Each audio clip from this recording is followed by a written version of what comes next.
No worries, NapsterJoe. Thank you for being here. Sorry I was a little late on the comment. As always, thank you very, very much for the support. So I appreciate you being here, and yeah. Again, thank you very much.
Welcome, everyone, to today's live stream, episode number 3 of our Elite Dangerous Odyssey playthrough series. I am Commander Joe, and I want to thank you for coming along on our journey today.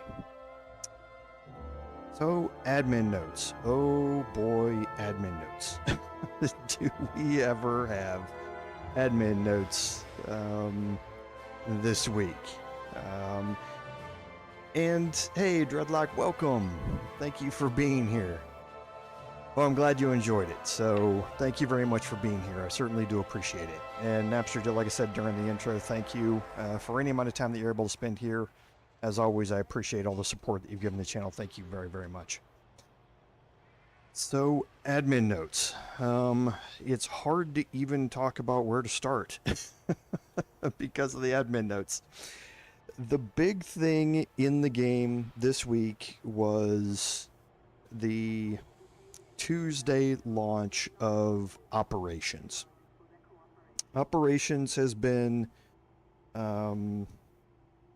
hinted at and advertised for quite a while now in the game. And it's really the too long didn't read version of Operations is that this is Elite Dangerous's version of a raid. It's meant to be done with a squad of other pilots, and you have right now one of 6 operations that you can take part in. They're meant to be difficult. Once you get through it, you get rewards at the end or for a successful completion of the operation, but you also get a new currency in the game called Frontline Merc Coin. And let's go ahead and change over.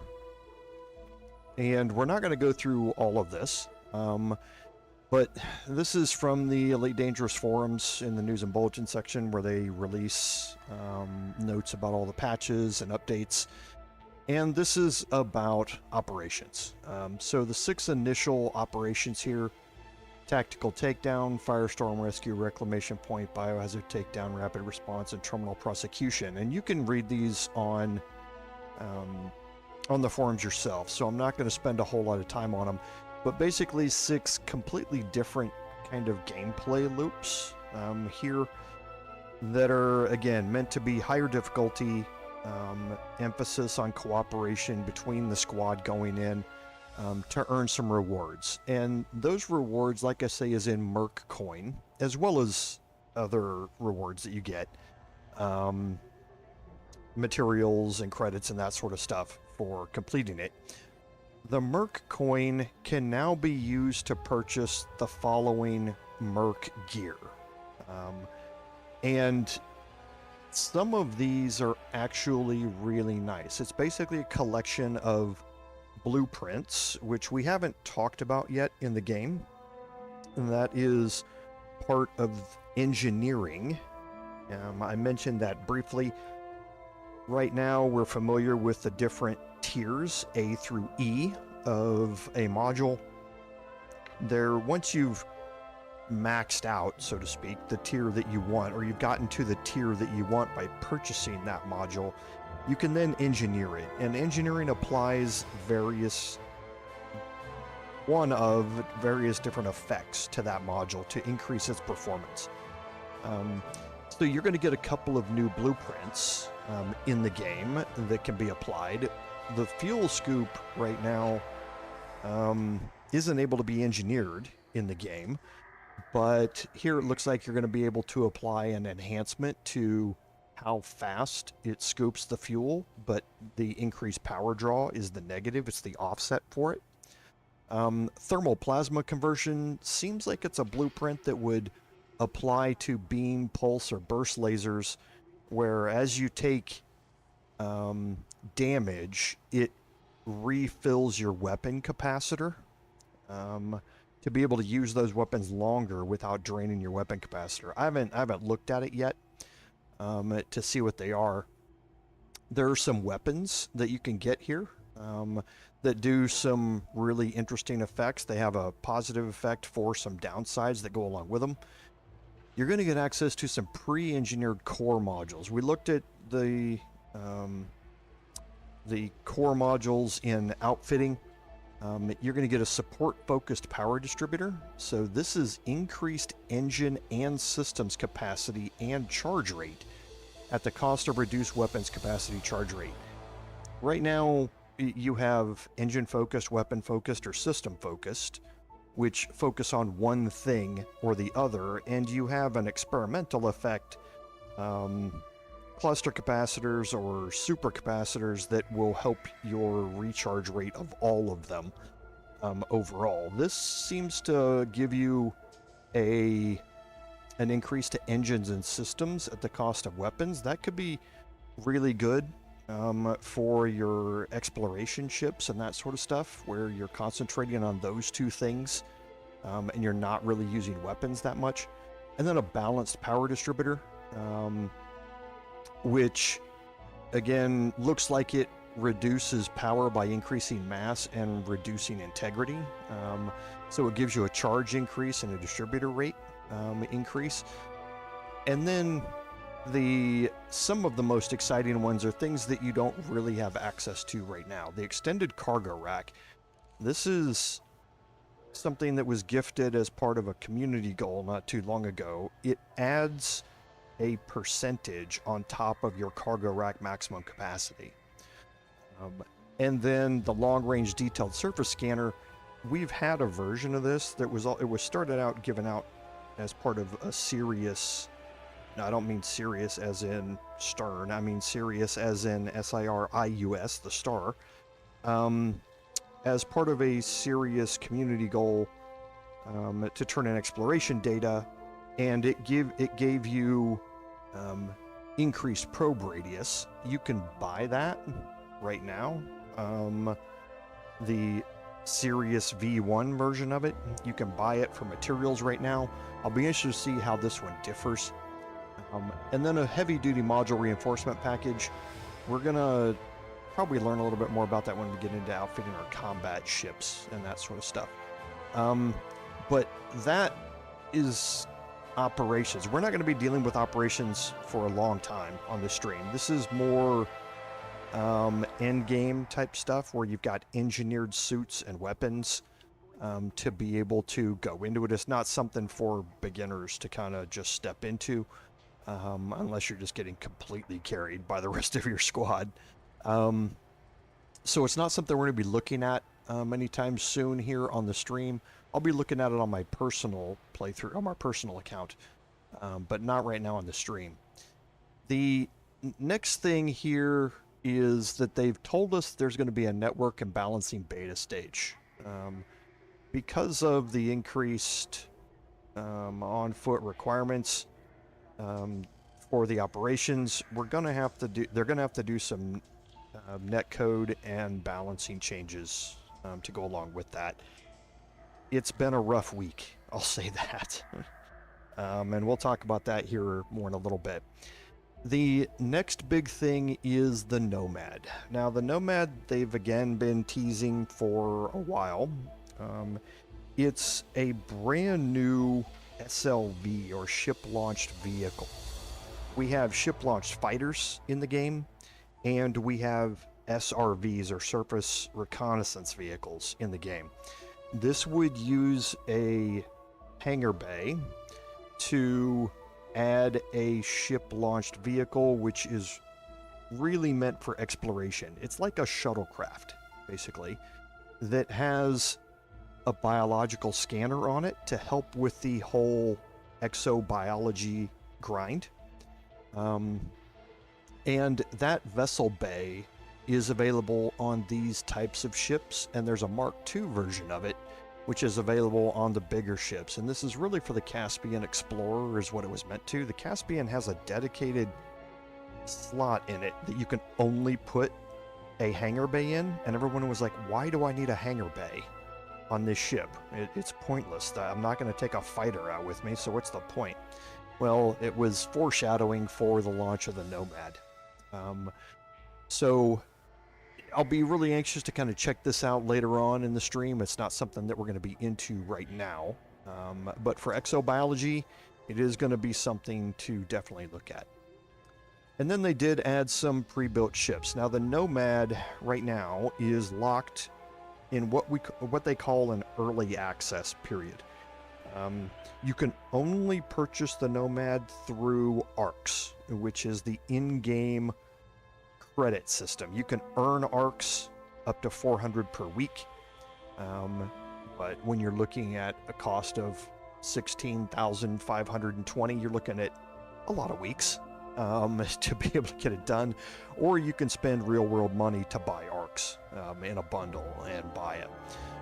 The normal timeline is somewhere around 3 to 4 months after they release it in this restricted access or early access time, that it will come out for free and you'll be able to purchase it with in-game credits. The last thing is the lighting. Now this has been talked about kind of off and on for a lot of years. It looks like they're finally getting around to making a concerted effort to doing it. We're going to see a little bit of that today as we go around, but there are changes to stellar lighting, so when you're in an instance and the stars are illuminating a planet or a station or something like that, or your ship for that matter, there are upgraded lighting effects that go along with that. They also adjusted the galactic background. So the Milky Way, you can see it in game, obviously, just like you can here looking out of our atmosphere. Here on Earth, we're suffering from the atmospheric effects, so it changes the color and intensity of it a little bit. If you look at pictures of the Milky Way galaxy through like the Hubble Space Telescope or the James Webb Telescope, it looks a little different. And they've used real-world images to change how the Milky Way galaxy looks. So it's going to be really interesting to look at that as well. Now, if you look, there's a whole bunch of bug fixes and that sort of stuff in here. Now, the way Elite or Frontier normally does this is they release an update or a major patch on a Tuesday. The server resets Thursday morning. That normally gives a couple of days for them to find any small minor issues with it and put out a hotfix or do some server-side stuff before the server reset, and then after that, maybe there's a client update and we're good to play. This one didn't go as expected, and you can see that here. We got operations update notes, then we got server maintenance, then we got an update on operations, then we got the Nomad ship availability. We have an update to the server maintenance thread, and we have an operations update hotfix. It was not a great launch. You've heard the saying before, never play on patch day. We all joke around that with Frontier, it's don't play on patch week. Because these major things just tend to go wrong. And we had some major issues, major server downtimes, people losing items and materials, carriers not being able to jump anywhere or getting stuck in the animation, all sorts of connection issues and everything associated with it. So Tuesday was a bad day in general. They went to bed on Tuesday night without a complete fix, and operations were still disabled. They came in Wednesday, yesterday, and brought operations online. And then they had to do a hotfix to fix some client-side stuff, as well as do some server-side stuff on their side. And then we had the server reset, and there was another update. So before I launched today, I had to download and do another update on my client. So it's been a rocky update. So expect that there are still some outlying things that are having issues, especially when it comes to operations, but just the game in general. We're, I would say, pretty stable right now in the game, but don't take it for granted that everything's perfect, is kind of what I'm getting at. So patch day has been a thing. and hopefully everything will be sorted out and back to normal here fairly shortly.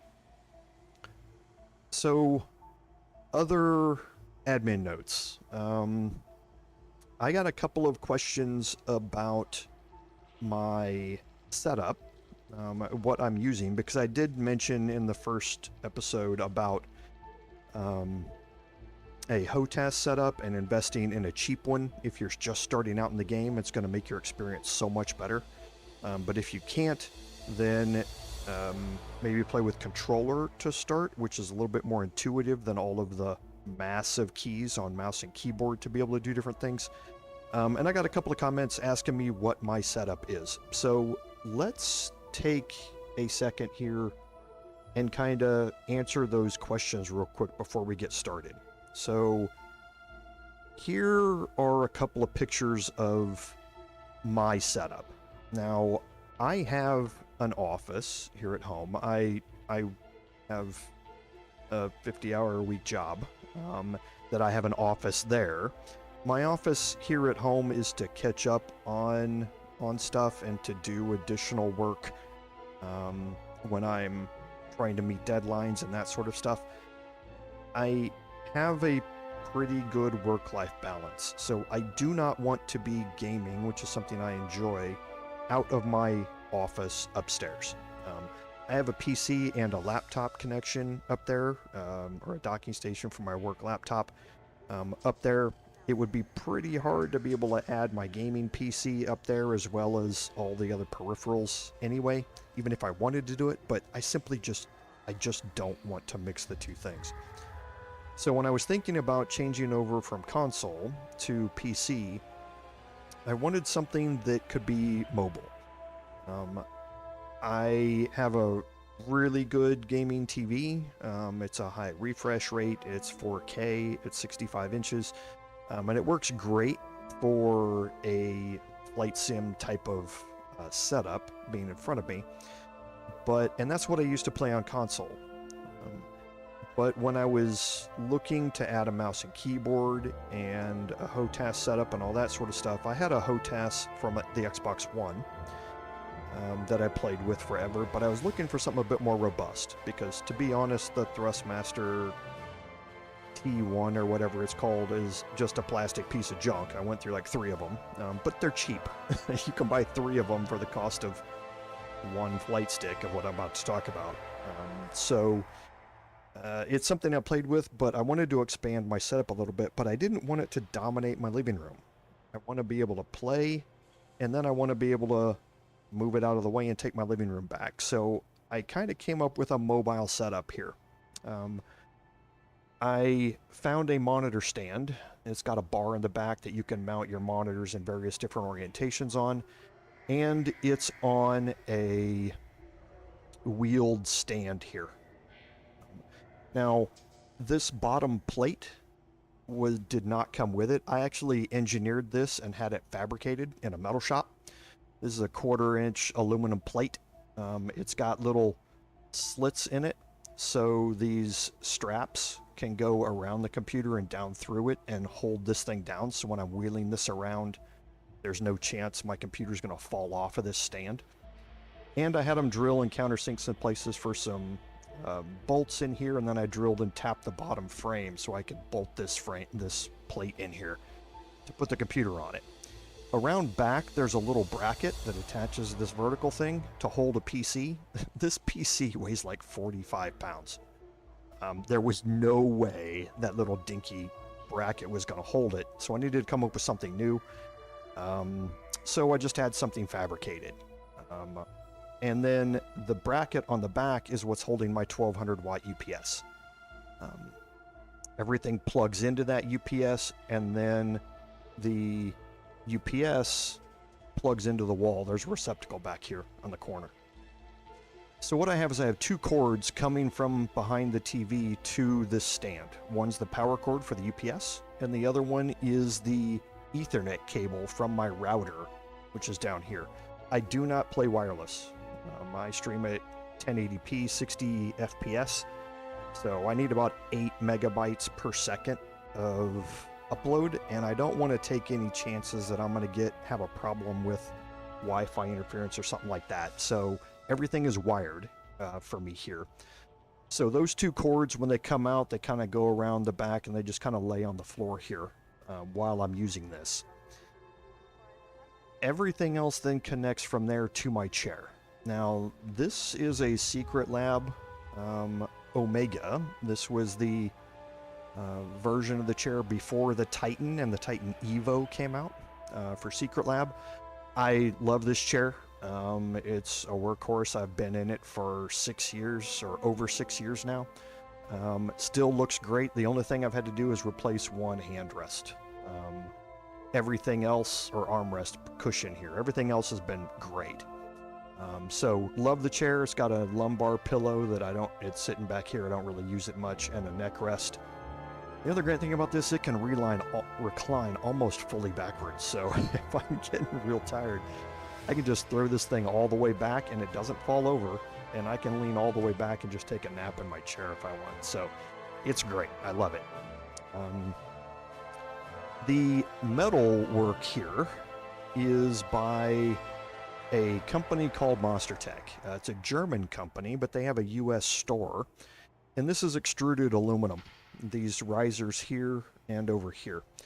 They attach using a mounting plate that bolts into the bottom of your chair along with your arms that come with the chair. And then everything attaches to that. So what you do is you go to their website, you tell them what throttle and stick you have, or if you have 2 sticks, right left configuration, all that sort of stuff, and it will tell you which parts and pieces you need, like these extensions and the bracket under here, to mount those particular throttles to a particular chair. The mounting plate will differ based upon the manufacturer of the chair, so it's completely custom made for the chair manufacturers, guaranteed to fit. So I knew what HOTAS setup I was getting. I put that in there, ordered the mounts and the mounting plate.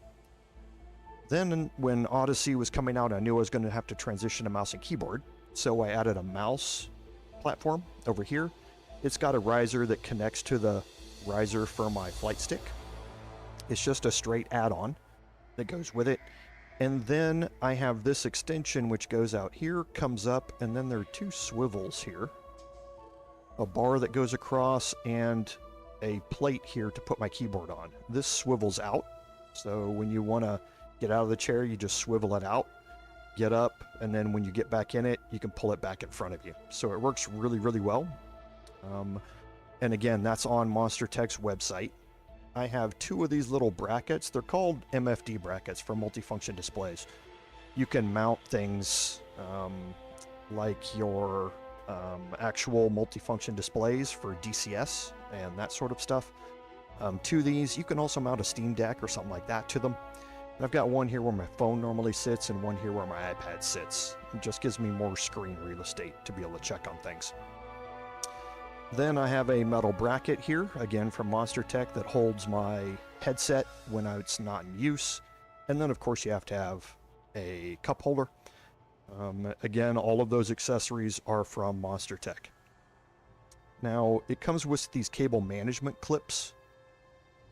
There are slots in these extruded aluminum, and you put them in there and twist them, and you can use them. They snap open, and you can drop cables in there. So my keyboard and my throttle, the cables go here, and then they go underneath the chair, underneath the mounting bracket, so it suspends them up there so they're not hanging down. And they go to the other side. My mouse and my flight stick, you can see the cables, they go down here to the riser, and down here below this is a 4-port USB hub. So all of these peripherals plug into that hub. So, and then my headset, that cord goes underneath as well and kind of hangs down about 2 inches with the input for the hub. So when I unplug this chair, it freely rolls around. There's no cables attached to it that are dragging on the floor or anything. So when I want to play, what I do is I pull these 2 cables. There is this cable here, which is for the USB hub. It's an extension cable. And the braided cable is a USB-C connector. It allows me to play with controller if I want, but also it can serve as a power supply for the USB hub if I want to like charge my phone from it or something like that. This is the microphone cable and headset cable, which goes up here to the microphone headset input jack on the top of the computer. So I just unplug those cables, coil them up on a thing behind the arm here, wheel this back, cover up the PC with a cover, wheel it back against the wall, wheel the chair up against the wall, and everything kind of sits back here, kind of tucked away, and I get my living room back. So it's worked out really, really well for me. Again, not something that I recommend for everybody because there is a sizable monetary investment here in it. But it's something that I needed for the specialty case I'm in. And it, like I say, it works really, really well for me. So let's talk about the HOTAS. This is the Virpil Constellation Alpha. They still sell this. It looks slightly different, but they still sell it. It is, like I say, by Virpil. You can go look at their website. I think the flight stick, and that just includes the flight stick from this point up, is $250 or something like that. And then you have to buy the base. You can get different bases, some that attach to tables, some that attach like this to chairs. You can get ones that just sit on top of the table. They have large rubberized feet on them. So then you pick a base, and the bases are completely interchangeable. You just unscrew this thing, and you can put different flight sticks on top, or change bases underneath flight sticks. So you buy a base, and the bases are different prices. It just kind of depends, but you're looking at another couple $100 for the base. They don't make the throttle anymore. This is the Mongoose throttle. They make a new version that looks similar to this. It's got a slightly different ergonomics to the throttle itself and slightly different buttons. But they make a combination throttle like this still. This costs about $350. And all of this then goes to an input. There's a Virpil program which allows you to set key bindings, calibrate the axes, and all that sort of stuff. And then that allows you to input those into the game.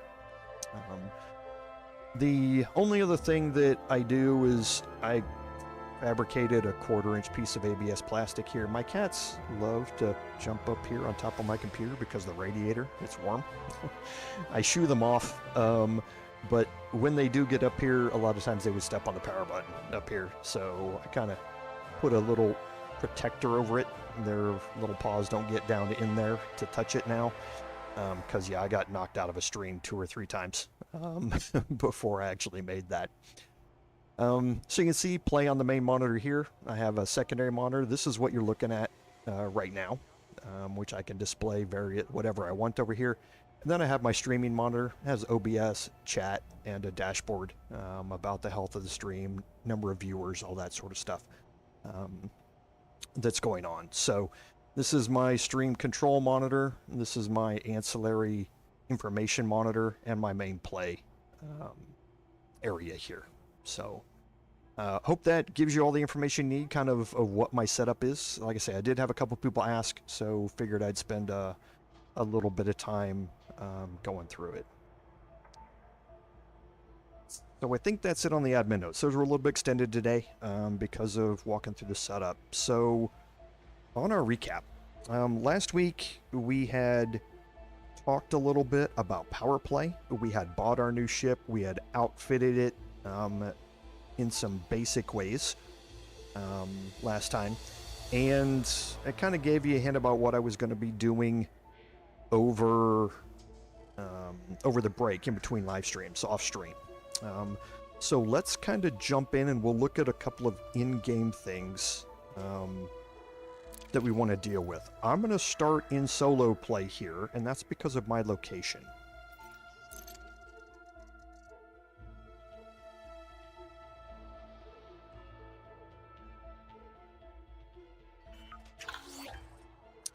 Okay, so a few things have happened here. Today, this morning, up in the upper right-hand corner, the time is 22:30. That's 10:30, for everybody not familiar with military time. That at 7 o'clock this morning on that clock, the server reset. When it resets a bunch of things in the game. It also applies any of the power play stuff that was done during the past week. It applies it to the galaxy at that point. So we had started some of the power play stuff last week, and we did some relic deliveries to gain some merits. Well, off stream, I have continued doing that. I completed the other 4 weekly missions for that week, and once you complete, like I said, once you complete the 5th one, you're now pledged to him. You have access to all of his stronghold carriers and all that sort of stuff. You're now officially in it. You're not rank 0 anymore. You are rank 5 normally. If you complete those first 5 missions, it will jump you to rank 5 automatically. But then I've done some other things off stream to increase the amount of merits that I got. So let's first of all take a look at our power play here. And you can see that it resets your weekly assignments. So we now have a completely new list of 5 missions to do this week. And each one is going to give you a merit reward, you can see down there on the bottom, of different amounts.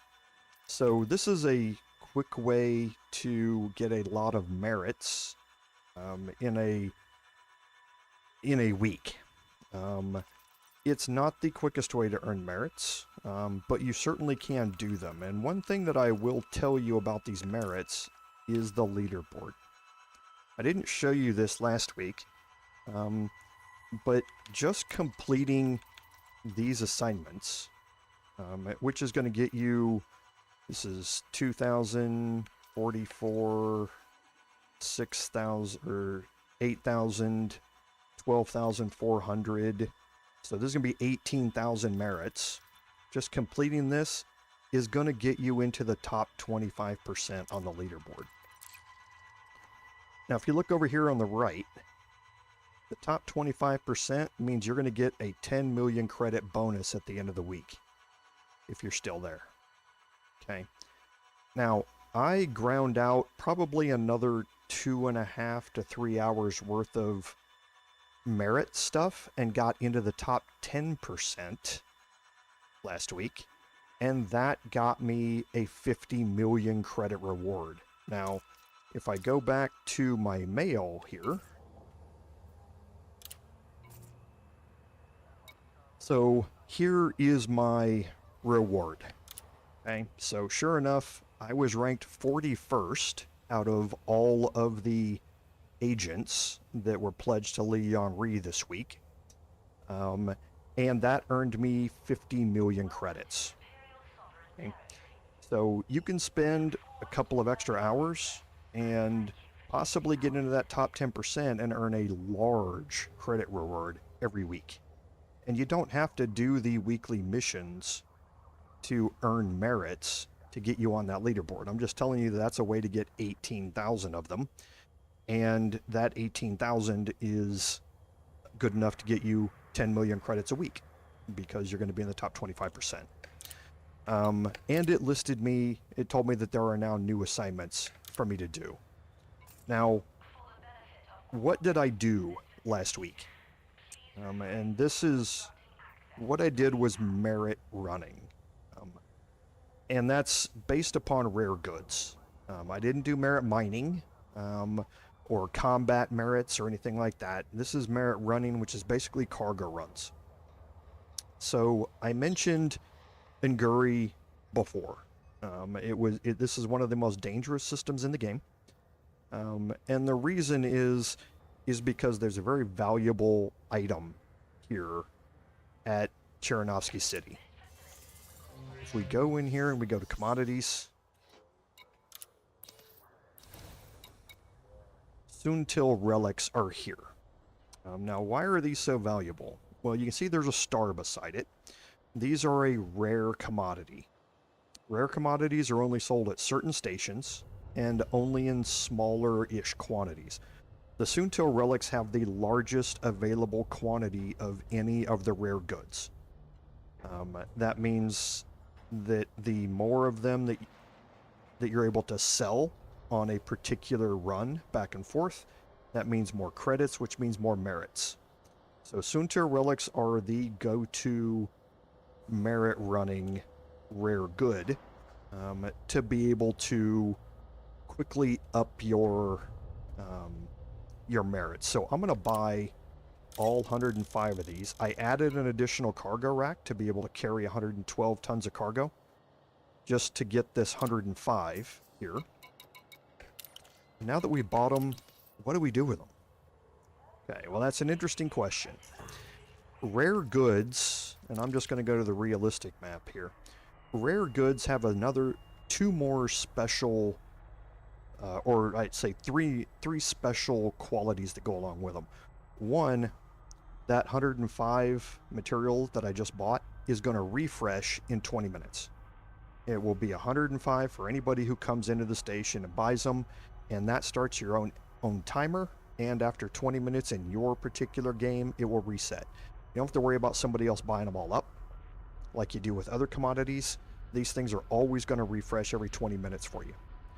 The second thing is that rare goods are able to be sold at any station that has a market. You don't have to worry about whether or not that station has a demand for it or will purchase it. They will be able to be sold at any station with an active market. The last thing about rare goods is that the price that you can sell them for is based upon how far away from the purchasing system that you sell them. Now, what does that mean? Well, the sweet spot is 200 light years. At 200 light years, you're going to max out the value of the sale price. At 150 to 175 light years is normally the sweet spot if you're looking for maximizing your profits and minimizing your jump range. But 200 light years, if you go out a little bit past 200 light years, you're going to maximize the amount of credits you're going to get for them. Okay. So now that I know that, how do I sell these for merits? Well, that is where I can go to the Powerplay map. I can select Rudi-Mzz, and I can look for systems that are in acquisition. Okay. Now, if I zoom out here, you see all these stars have disappeared. Okay, but if I zoom out a little bit, I see these stars here. Okay, these stars are the ones that are being acquired. Okay, and that means they're unoccupied systems, and multiple powers, or maybe just Rudi-Mzz, are fighting for control of them. Okay, so if I click on Proteus, it's 142 light years away, so you can quickly see that maybe I want to pick something farther out. So that's 156. That's 219. 207. Maybe I could find one that's just above 200.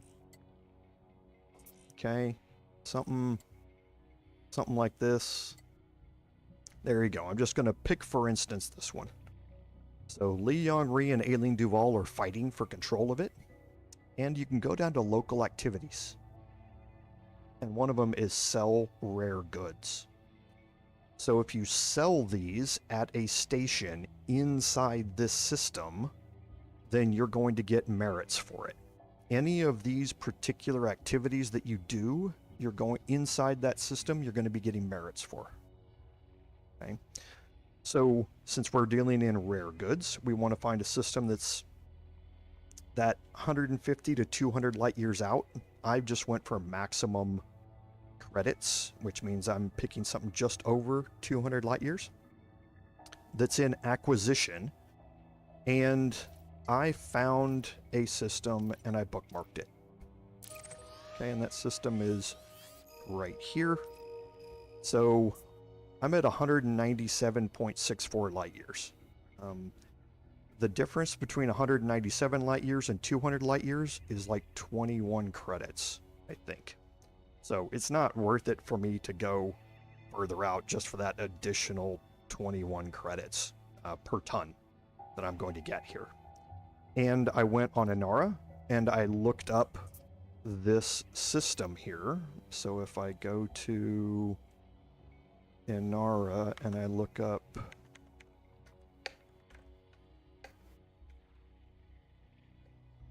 it's this one. I can go to stations and I can see that we have some orbital stations in here. Okay. So one of them's at 510 light seconds, the other one's a little bit farther out. Then we have some ground-based settlements, which just take too long to land at. So I picked Sassoon installation here. And I started to look, if I'm going out here to this station to sell stuff, I don't want to just come back empty-handed. Why don't I come back with something that I can then sell at Nguri, at Cheranovsky City when I get back? So I went to the market, and I looked here under the sell tab, and I looked for what options they were selling, and I saw that they are selling silver. Here, sorry, buy. Look, they sell silver there. So then I went back to the Cheranovsky City market and saw that they were buying silver, and I could make a profit by selling relics here, buying silver, and selling that silver at Cheranovsky City, filling up with relics, selling them here, and just doing a loop. Okay. So I set up a trade loop that was also going to be merit running at the same time. And that's kind of what we're going to show you how that works today. So right now, I'm just going to do one run. I'm going to hold a I'm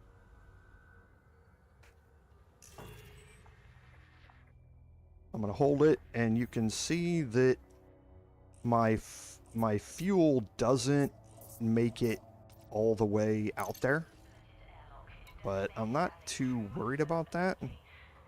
And over here, you can see it's going to take me 8 jumps to get out there. So let's take off and go do this. Now I have a valuable cargo hold right now. It's over 2.2 million credits, I think, in my cargo hold. So you might get jumped by NPC pirates along your way. Restraints released. You may leave the docking area when ready.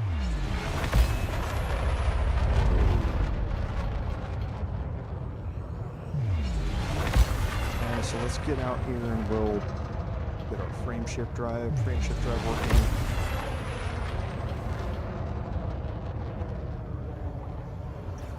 Frameshift drive charging. And we'll start jumping there. Now, I've done some modifications to the ship afterward that we'll look at after we kind of get back, This is the Imperial Flight Operations Bureau. to help increase my jump range as well as some of my other modules. Because I'm getting a lot of money from doing this. So I was able to invest in some upgrades to my ship. The modules that I have are all the modules that I'm gonna have on the ship for good, with the exception of 2. And what I'm watching for is the FSD cooldown on the bottom right. I want to immediately activate it as soon as the cooldown goes away. Because if the pirate jumps in behind me, there's less time for him to try and interdict me if my frameshift drive is already charging. Now with this ship, I have a very good heat management, so I can be right next to a star and still charge up my frameshift drive without overheating.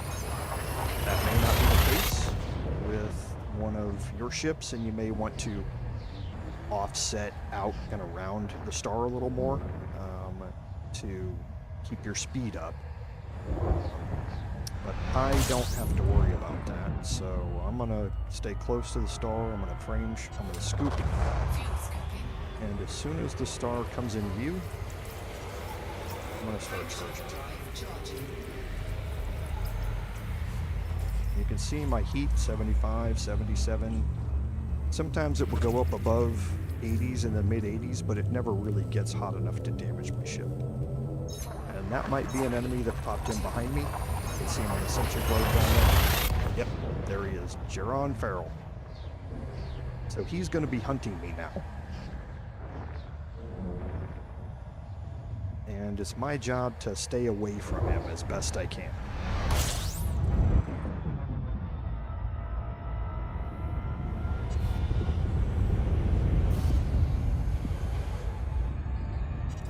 Frameshift drive charging.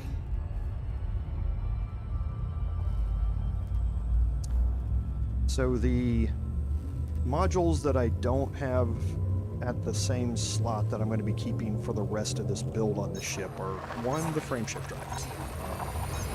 I have the best frameshift drive I can buy for credits right now. We're going to be buying one for materials a little bit later on, which is the best frameshift drive in the game. But I can't access it right now. So that's going to kind of be on hold for a little bit. The second thing is that there's something to help increase my jump range. It's called the Guardian Frameshift Booster. And again, I have to unlock that using materials, which we're not really gathering yet. That's something we will be doing, and it will turn this round trip here into 3 jumps each way instead of 8. So we can drastically increase your frameshift drive with the module, engineering it, and then adding the frameshift drive booster onto it. So those 2 things I don't have. Everything else I have.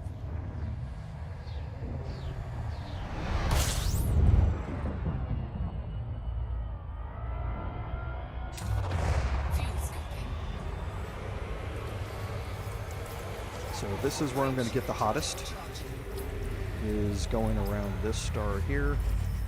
But you can see I'm barely breaking 80%. You won't start taking damage until 100%.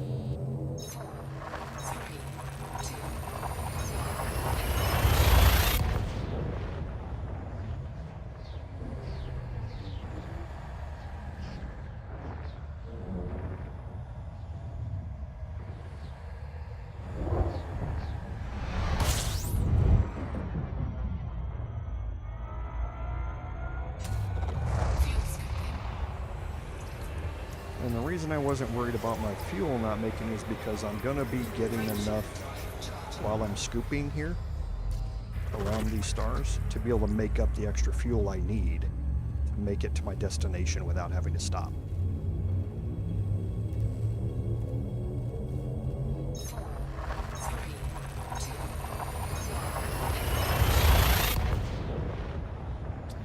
So we just got 2 more jumps here, this one and 1 more. And we'll drop into the destination system.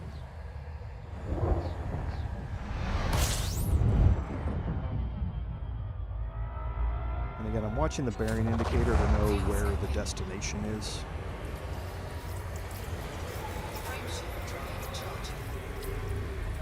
So I can minimize my time circumnavigating the star. So that means I can activate my frameshift drive faster, because it becomes visible faster. And now we're about to jump into the system. Now this is when you're most vulnerable, is when you are making your approach to your destination in Super Cruise. So what we're going to do is we're going to pop out around, we're going to activate SCO. Get around the star as fast as we can. And then once we've gotten here, we're going to keep an eye on the sensor globe at the bottom. So it doesn't look like we have any yellow icons that have jumped in. So it doesn't look like he's found us here. Okay, we can check our contacts. Just system authority vessels. So looks like we're okay for now. I'm going to make my approach here to the installation. I know this is things around the back side of it. I'm kind of navigating around a little bit. And we'll make our approach here.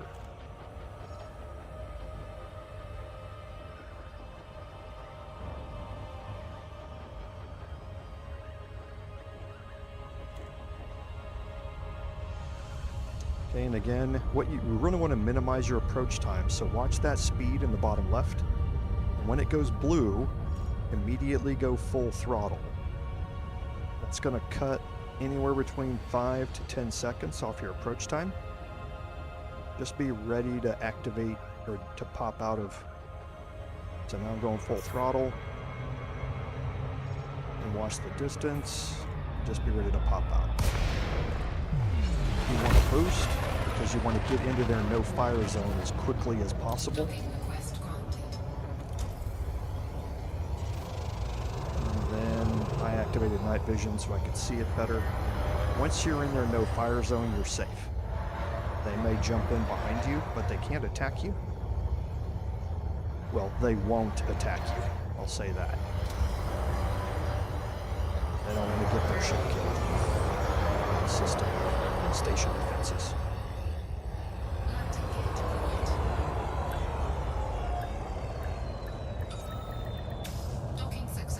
Okay, so we're going to immediately refuel, and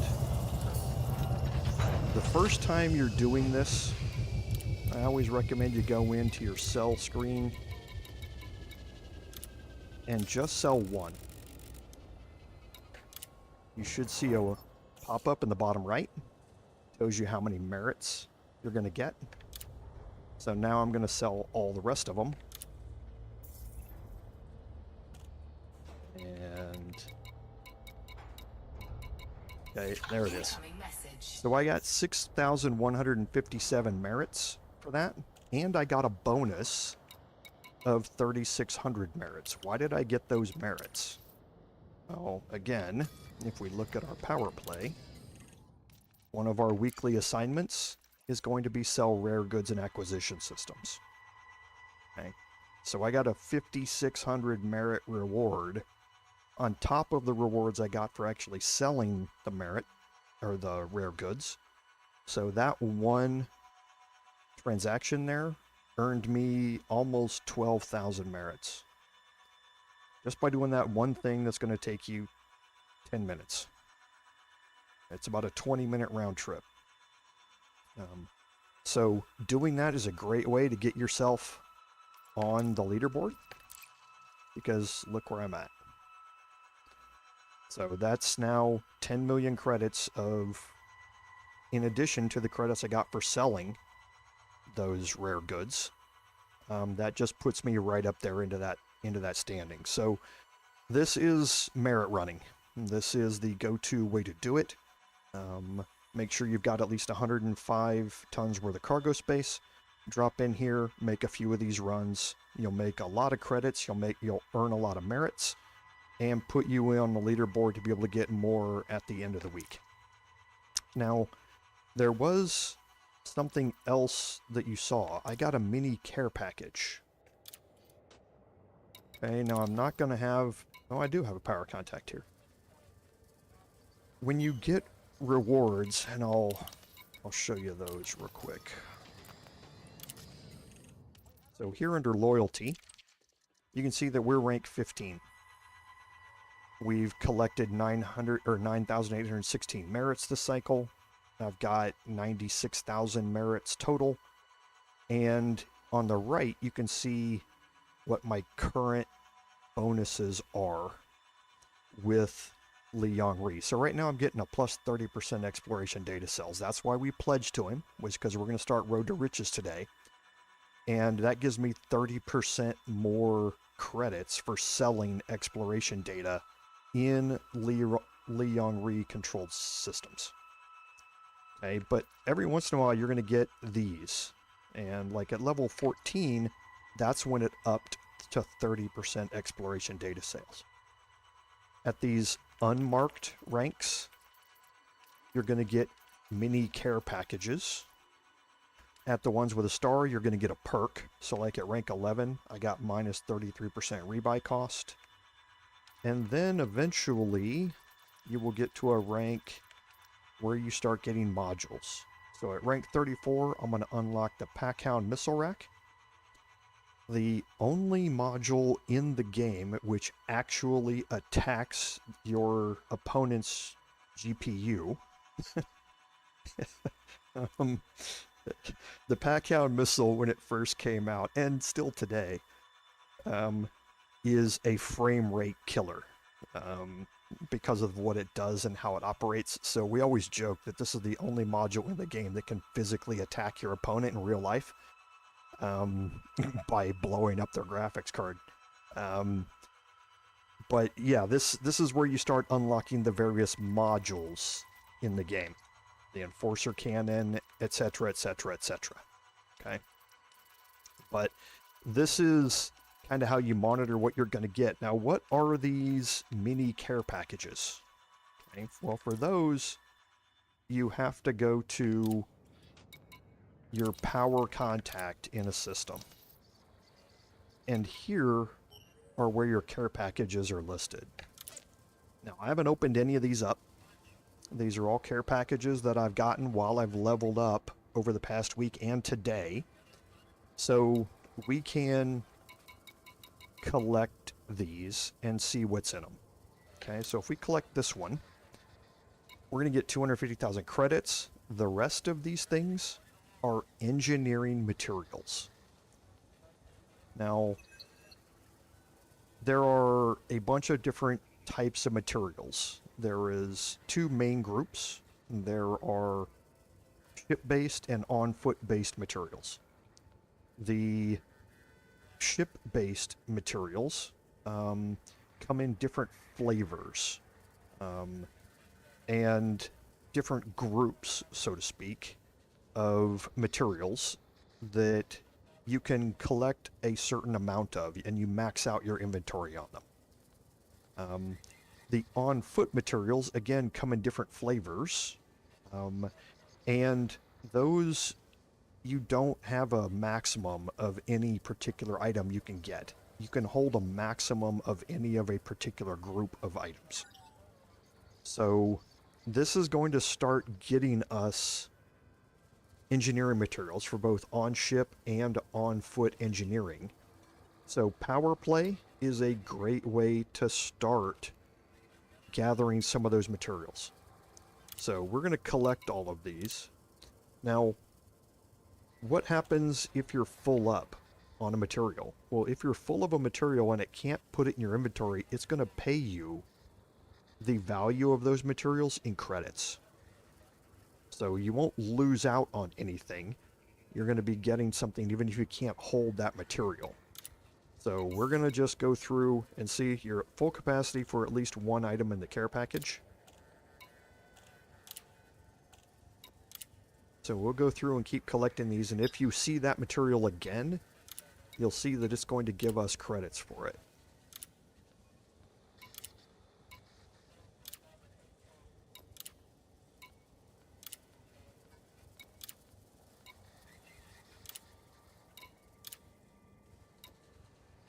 Okay, so nothing yet. So we didn't have any duplicates of that material.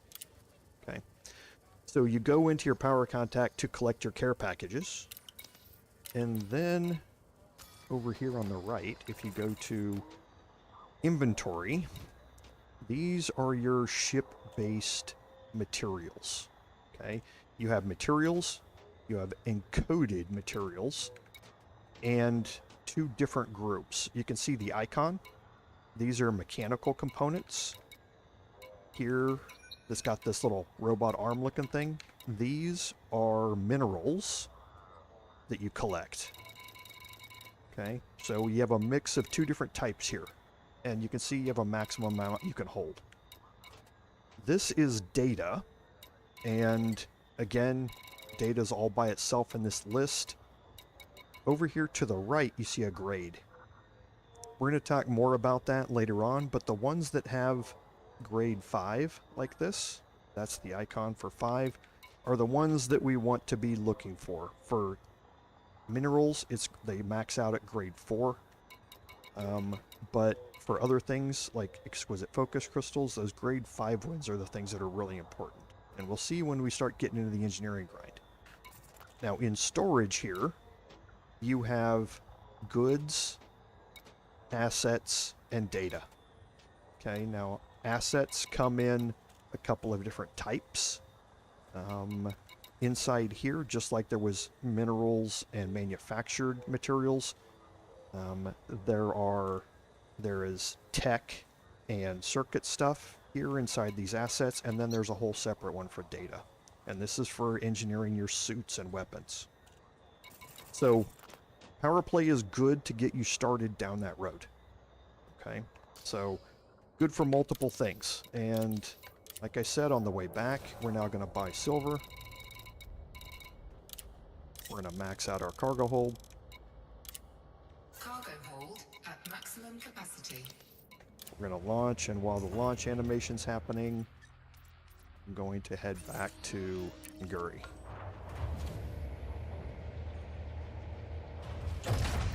Ship released. Engines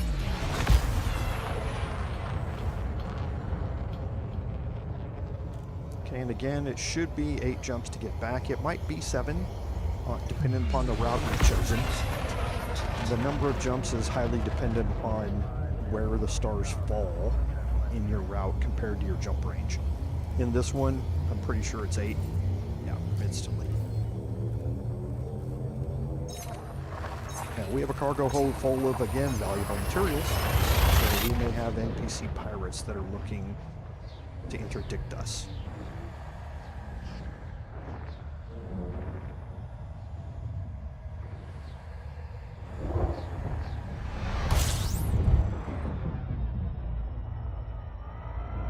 And again, I've already honked all of these systems, but if it's a new system, you definitely want to honk that system and get that discovery scanner data, at least, for the system.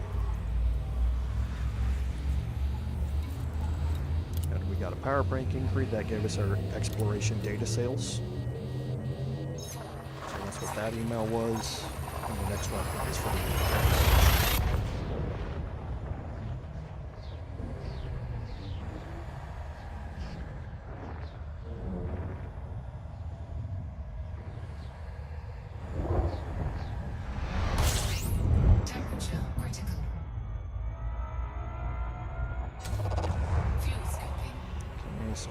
scoop as soon as the FSD cooldown's gone and the star is visible. We'll activate our frame shift drive. Let's check the rest of my mail here. So yeah, that was the care package.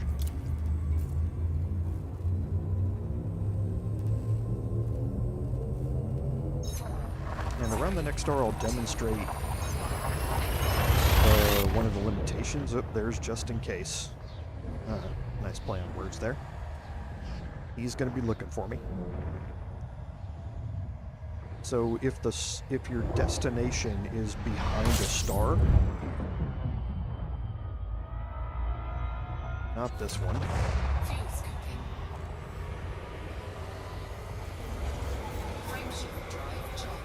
But if your destination is behind a star, so that yellow ring is dashed, you won't be able to activate your frame shift drive. It will tell you that the destination is obscured.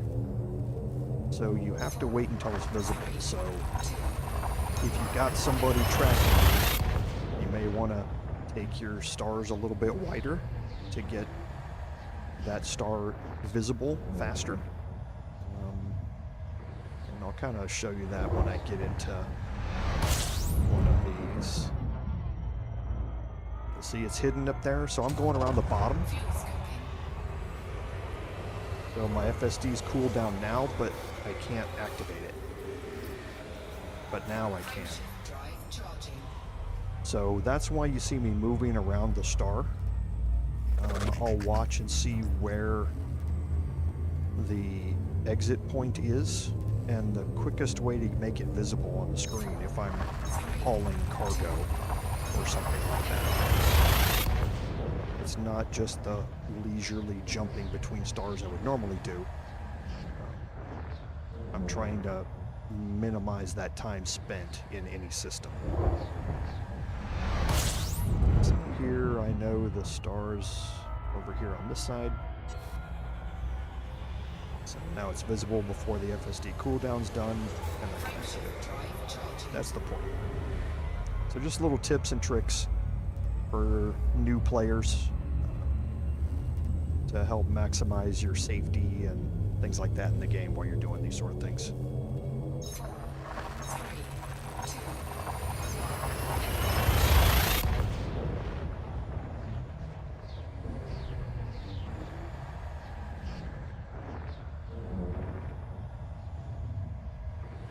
So we should be about a little over halfway there.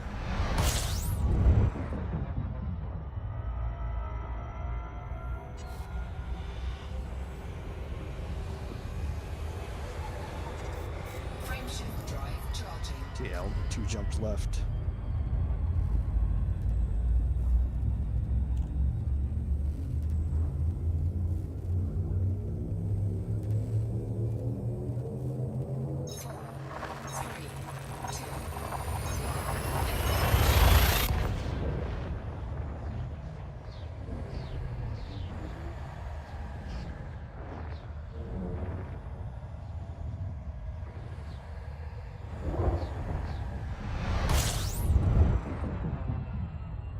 Okay, last stop. And again, this is going to be more dangerous because we're going to be making our approach to the system, and somebody jumped in behind me. It's a dolphin, though. That's not a normal pirate ship. And he's kind of going away behind me, so...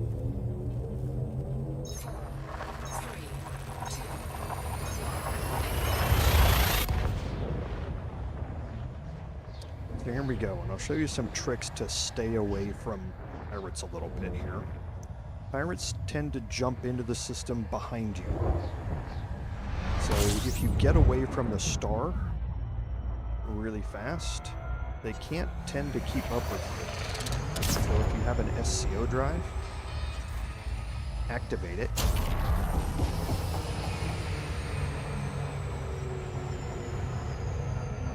And that leaves the star way behind you. And if they jumped in behind you back at the star, they're not going to be able to catch you in time most of the time. Cheranowski City has a very, very slow approach. You can see it's at 9 seconds. So I'm going to go full throttle. When it gets 7, I'm going to go back to 75%. It's going to slowly creep back up to 9. Okay, so now I'm on the far side of it. But it's got a very slow approach, so it takes a long time to get into the station, and you're vulnerable during this time, so you kind of got to watch your sensor globe down there and see if you have any enemy contacts. Right now, Dread, I'm playing in solo, just because of this Nguri run. If you're doing this in the game, you don't want to be running this in open. You will get griefed and or ganked here in this system by other players. This system is the second most dangerous system in the entire game, because everyone knows these Mertis are here. So you will be a target.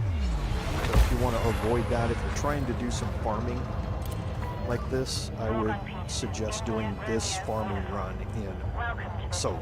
I'll be switching back to open here in a little bit, though. Whenever I'm farming, I'm in solo. The rest of the time, I'm in open. Because, yeah, eventually, if this gets popular enough, I'll be out here and maybe joining up in a wing with some of y'all and that sort of stuff. So we'll pop down here, drop our landing gear.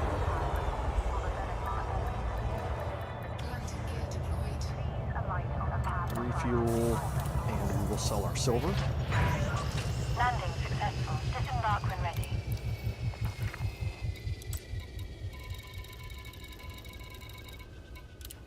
We're going to make 1.6 million credits for that. So we made about 1.4 selling the relics and 1.6 here. So you make somewhere 2.5 to 3 million credits per round trip. That round trip takes you, give or take, 20 to 25 minutes depending upon your jump range. And you earn merits while you're doing it. So it's a great little merit run to do. So let's head back to our home system here.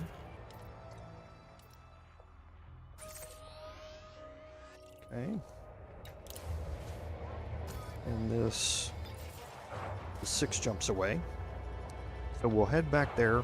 We'll talk about the upgrades I made to my ship real quick. And then we will start. We'll change to open. All clear, Commander. Okay, keel back. Get out of the way.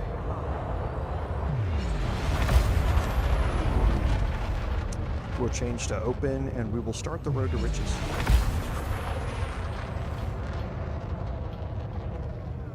And that will be the last half of the stream today. Frameshift drive charging. We're coming up on the halfway point of the stream, so we'll probably take a 3-minute break or so. Travel safely, Commander. Let everybody stretch their legs, get something to drink if they want. We'll talk about our ship first, and we'll look at the upgrades. Because like I said, we're making a lot of credits now. I made 50 million from Powerplay. So I think I'm close to 100 million in credits right now. So I can afford to buy almost any module in the game. I say almost. Because if I was... And here's a system I haven't found, so I'm going to honk it. Because if I was looking to buy reactive composite armor for my Corvette, I think that costs like 190 million or something like that. So I'm not doing that for my little Mandalay.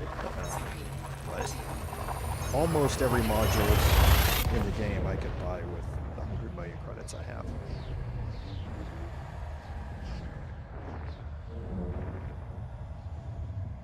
Hey, Vision Fox. Yeah, I just kind of showed everybody. Sorry I missed your comment. Yeah, I was kind of giving new players just an introduction to what the Sunto Relic run is like, and how to grind out some merits. So we're just kind of giving them a quick rundown of what it was and what Powerplay was and why we were doing it and kind of how to do that sort of merit stuff. So yeah, it's something I always do.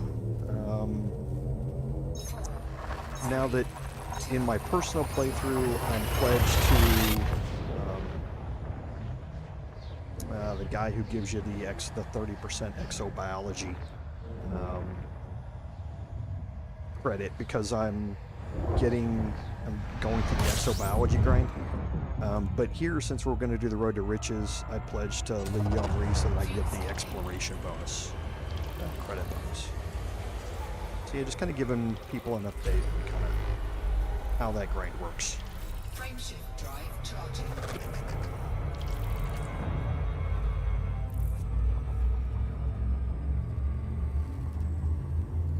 Oh yeah, been there, done that. I'm not part of a squadron. I never have been. I've been solo only for my entire over a decade now of playing this thing. But I remember my 7.5 billion credit grind for my fleet carrier that I bought. And I did almost all of that mining low temperature diamonds in a Python way back in the day. There is, and I'll go look it up once I land here, Vision, I'll look it up. There, I think it's like, I can't remember, it's like Yantal Pranav, I think, or something like that. If you pledge to him, you can get up to a 30% bonus on credits earned from exobiology.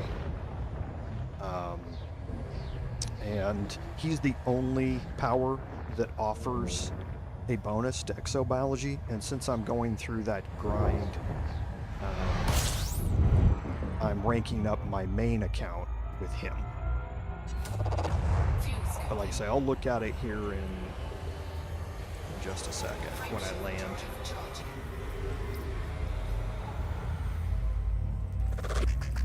Yeah, that's a thing that with the colonization update has really become a major thing. I'm really glad to see it, because when I earned my that $7.5 billion for my fleet carrier, laser mining for low temperature diamonds and core cracking for the what we called the egg back then was a thing, and you could earn ludicrous amounts of credits. Once they nerfed all of that out, I kind of felt bad for new players not having those same opportunities. But with the advances, or with the release of colonization and being able to run missions for private owners to fill up their carriers to colonize star systems, that's really it's a really good way of making credits. So I'm happy to see that that grind is substantially lower now than what it used to be.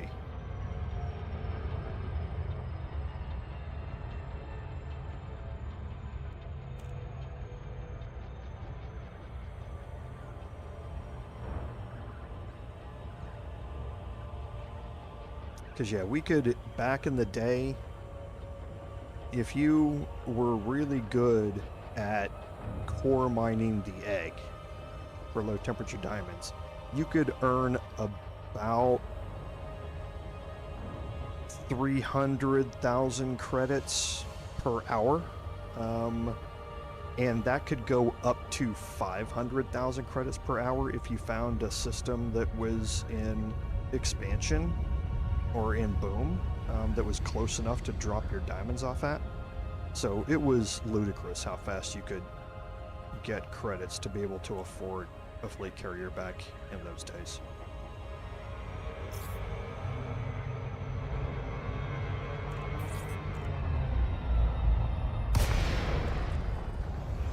Yeah, and that's why I was really happy to see that that gameplay loop added into the game. The player base has been asking for colonization for years. So I was happy to see that FDev finally gave in and came up with a mechanism to do it. We had all kind of given up on that, to be honest. But I'm glad to see that they finally did it.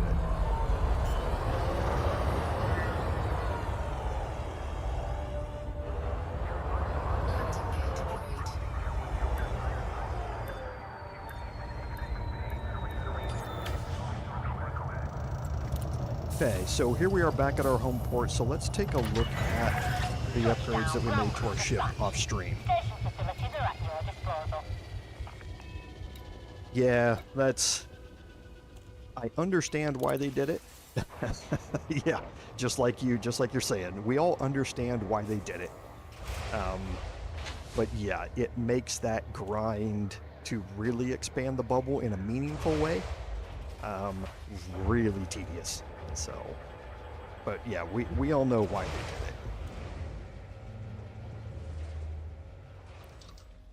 it. So let's take a quick look at our,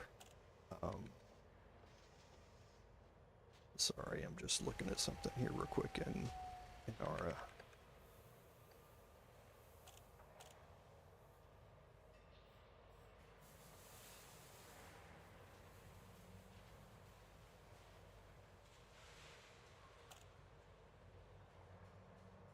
Okay, so let's take a look at the updates that we made to our ship while I was off stream. So hard points, I didn't change any of them. I'm not interested in outfitting this thing yet for combat.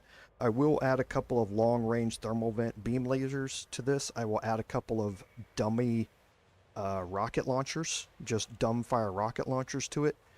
as well, and there are reasons for those two things, but for right now I'm not interested in outfitting that. The utility mounts.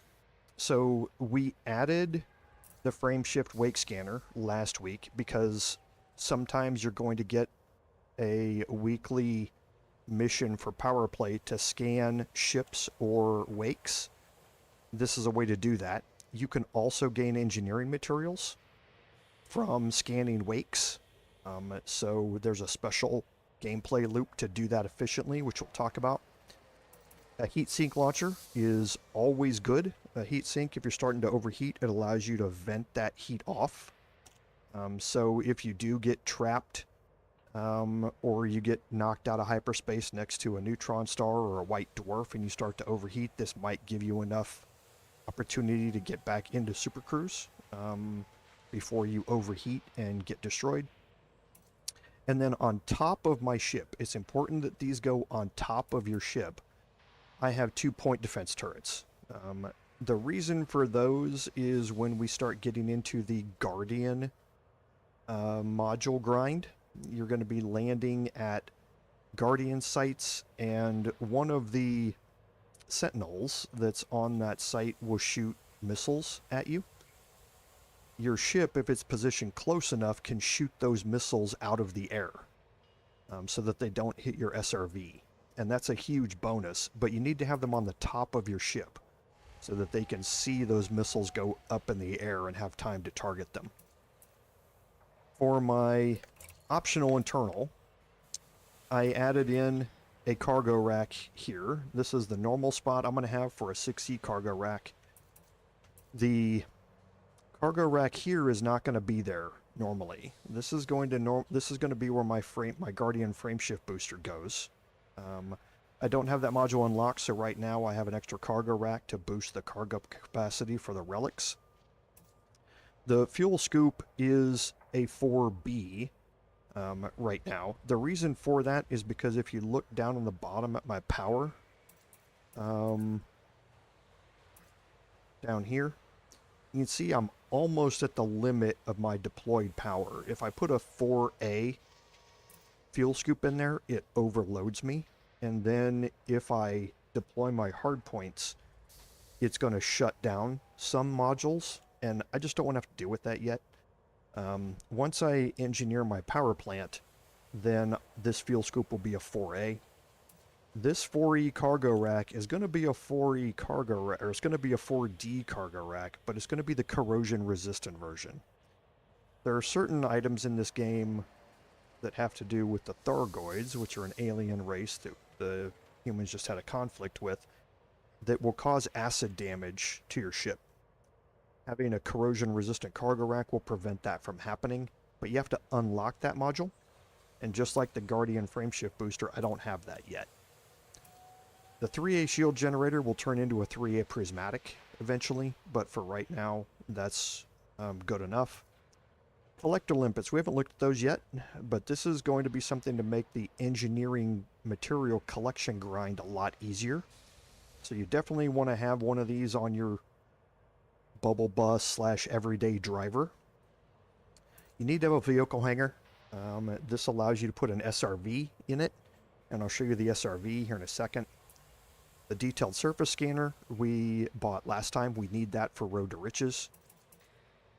The planetary approach suite you're always going to have if you have Odyssey. The super cruise and assist and advanced docking computer I don't ever use, but if I get into a repetitive cargo running grind back and forth, sometimes I turn on the auto docking and just let it do its thing. So the vehicle bay has a Scarab in it. Right now there are 2 SRVs in the game. There's a Scarab and the Scorpion. The Scarab is your light duty, light weapon system exploration craft. Your Scorpion is your heavy-duty, heavy weapon system combat SRV. You want to have the Scarab for 90% of the things that you're going to be doing when it comes to your everyday running around collecting stuff in the game type of playstyle. The Scorpion has its uses, but I keep those on a dedicated combat ship that I use for a very specific gameplay loop. And then my core internals. For the most part, the important things have been upgraded to A's. The thrusters are A's. The frame shift drive is a 5A. This will get swapped out for that frame shift drive that I haven't unlocked yet. Everything else has become lightweight, so it's the D rating for life support and sensors. The power distributor, I don't need a lot of power on my everyday running ship. So I will keep it at 5D, but I'm going to engineer it for weapon, or for engine focused, so I can get more boost time and basically perma boost my ship to be able to get away from pirates and that sort of stuff. And my power plant is last. This is actually going to be... I think I just bought a power plant that gets me enough to keep my power needs in check. But I think this is actually going to be a 4A power plant once it's all engineered. Just enough to meet the power needs that I have for the ship build that I'm going to do. Okay, so right now a lot of the modules are where we're going to, the maxed out modules, they're not engineered yet, but they're the highest tier of module that I'm going to have in that same spot. So the ship is probably 70% built out the way that it's going to be in the final one. Okay. And oh yeah, sorry, Drew, like I didn't see your question. It looks like Visions has answered most of it. The squadron carriers have a lot more cargo capacity. The fleet carrier has a cargo capacity of 25,000 tons. The squadron carrier has 60,000 tons. It has more fuel capacity as well. And it has, I think it has twice as many landing pads as well. I think there are 32 or 30 landing pads on a fleet carrier, and there's 60 or 64 on the squadron carrier. So only squadron leaders can purchase it, though. So if you're not in a squadron, then you don't have access to it. So I will never have access to it because I'm not in a squadron. But you can, if you're in a squadron, the squadron leader can buy one. They cost 25 billion credits, I think.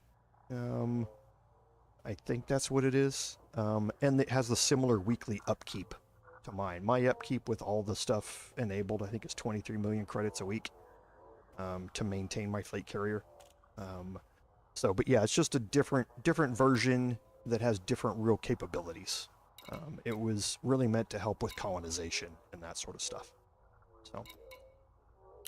So now we're going to look at the road to riches. So we're going to take a 3-minute break here, and when we come back, we're going to get into the road to riches, what it is, and kind of how to start working through it. So I will see you in a few minutes.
All right, welcome back, everybody.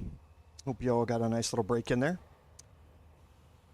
So, as I mentioned at the start of this, the reason that we got into Powerplay was because of the Road to Riches. If we're going to be doing the Road to Riches anyway, we might as well make as many credits from it as we can. And we pledged to Li Yongri because of the bonus that we currently have over here at the right for 30% exploration data sales. So we're going to be getting exploration data, and if we come back and we sell that at a system that he controls, we're going to get 30% bonus on the credits that we're going to get for it. Okay, so if we're going to be doing all this exploration anyway, we might as well spend a little bit of time up front being able to make more money from it. Okay, now, like I said, 30% is not the limit. If we go down here, and I think it's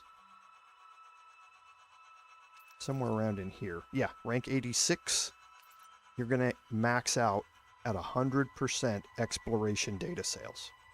So you're going to be getting double the amount of credits for turning in this exploration data from the Road to Riches. Okay, so you could sit here for a while at 663,000 credits. That would probably take you somewhere around 6 weeks, something like that, of just average grinding. You can do this a lot faster if you really just grind it out.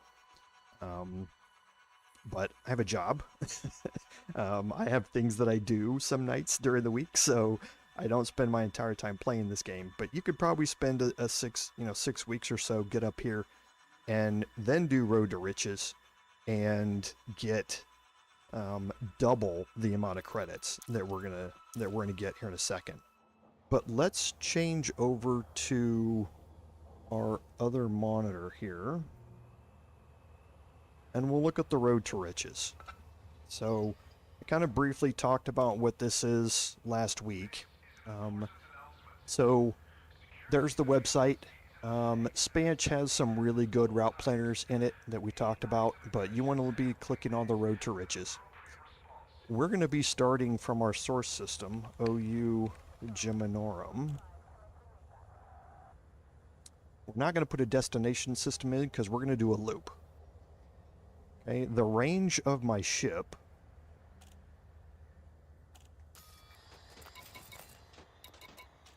right now is 37.75 light years. You're not going to be collecting any cargo during this, so whatever your current jump range is what the jump range that you want to input into this is. So we're going to input 37 light years.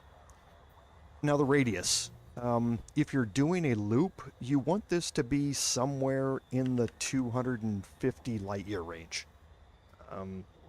You could really, somewhere between 100 and 500 light years is going to give you the best results for this. But you don't want to leave it at the default 25 if you're doing a loop. If you're going a straight out line, then leaving 25 is probably fine. It's going to check to 25 light years on either side to see if it can find more valuable systems. But for a loop, you need to set that higher. We're going to put in 100 systems. You can put in 10 if you only want to do 10 systems. If you only want to do 20 or 50, or if you want to do 500 systems, you could set the number in here. Avoid Thargoids. What that's basically going to do is it's going to keep you out of the Pleiades sector. So depending upon where you start and how big a loop you want to make, it might put you out there in the Pleiades. And if you want to avoid Thargoids, then this will avoid systems. It will adjust the route to avoid systems in the Pleiades. We're going to do a loop. Maximum distance to arrival. This is how many light seconds away from the star the planets can be at a max distance. If you don't want to, or if you don't have a super cruise overcharge drive, you want to set this pretty low. You want to set it maybe around 5,000 at the most, or something like that, or else you're going to be spending a lot of time in Super Cruise getting out to those distant planets to scan them. With an SCO drive, I'm not nearly as worried about it. So I'm going to leave this set at 50,000. The minimum scan value, this is 100,000 credits. So if you're going to scan it with your full spectrum scanner, the only systems it's going to take you to are systems where the planets have at least 100,000 credits, and it's only going to display those planets in the system map, or in the system list. The system may have 20 planets in it, you're only going to see 4, because only those 4 have 100,000 credits value or more. Okay? But you can set that number to be whatever you want. If you want to scan everything, set it to 0. And it will list every planet in every system. It's just going to take you a lot longer, and you're going to be earning a lot less credits per hour. So now we just click calculate. It's going to think for a minute, and it's going to pop up a route. Okay, so it's going to start at OU Geminorum, and it's going to end at OU Geminorum. It's going to do 102 systems. It's going to do 295 bodies. If you just use your FSS, it's going to get you 51 million credits. And if you detailed surface scan them, you're going to get 185 million credits. Now remember, we're getting a 30% bonus on top of those. Okay? So, and it's going to take you 208 jumps to do it. Now the great thing about the Road to Riches is that you don't have to do this all in one sitting. You can download this list, and I would highly recommend that you do that. Download this list as either a comma delimited file, a CSV file, or as a JSON file. If you have Excel or Google Sheets, you can open up the CSV, and you can check off which ones you've visited, and then come back to it later. If you use the check marks in here, you have to have an account for it to save that route and what you've been to and what you've done. So if you don't want to create a route here on Spanch, or an account here on Spanch, you don't have to, but if you're going to do that, I would download this and keep track of it in something else so that you can stop it, pick it up later on, come back to it, and you can do this over however long you want. Okay. So how do we go about utilizing this? Okay, well the first thing we need to do is we need to jump to the first system here, and it looks like it's going to take us give or take 7 jumps to get there. And we're going to find 3 worlds: high metal content, a water world, and an ammonia world. And if we just scan them, we're going to get somewhere around 420,000 credits. But if we map them, we're going to get 1.5 million credits. So you click this button. That's going to copy it to your clipboard. Now we go back here, we open up our map, we go in here, and we paste. Okay, now we need to be in realistic mode here. And inside this system, we haven't been there before. We don't have any system map data. Okay, so we're going to plot a route. And you see it's 6 jumps, because we actually put in 37 light years. Our jump range is 37.75, so we're getting a slight bit lower amount of jumps than what Spanch expected. And now we're just going to take off.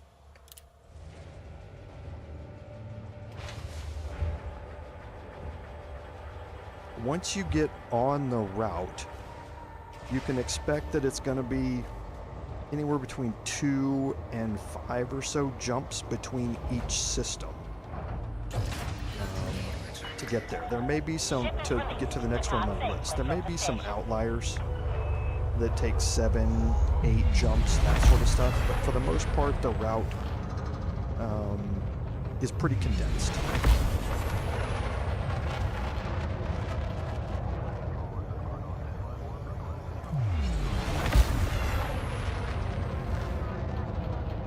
So we'll wait for mass lock to go out.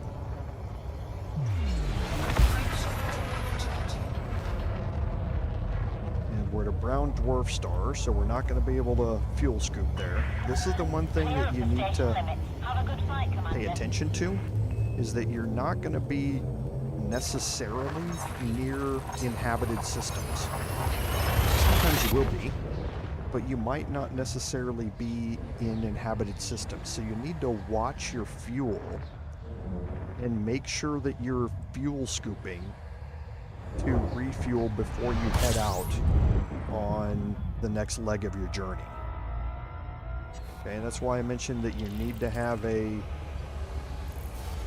fuel scoop when you're doing this. You need to have a detailed surface scanner when you're doing this. Other than that, everything else is optional.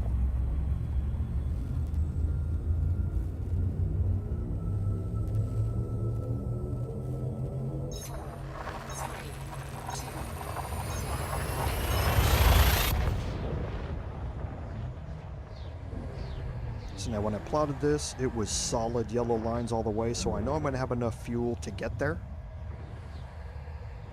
That does not necessarily mean I'll have enough fuel to get anywhere else, so I want to take the opportunity to fuel scoop whenever I can. I don't necessarily need to fuel up all the way, but I want to fuel scoop as much as I can along the way. Okay. So here I'm jumping into an F, a class F star. What was the acronym again? KGB foam. So KGB, the old, or the Russian security agency, and foam, like foam on your coffee. Any of those letters you'll be able to scoop from.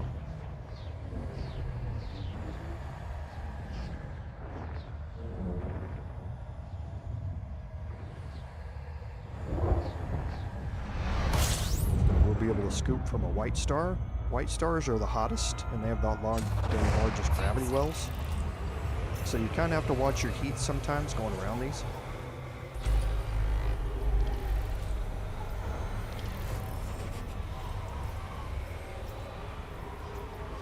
But they're great stars to scoop from. So class T won't be able to scoop from that. Like I say, just keep an eye on it. Keep an eye on your fuel.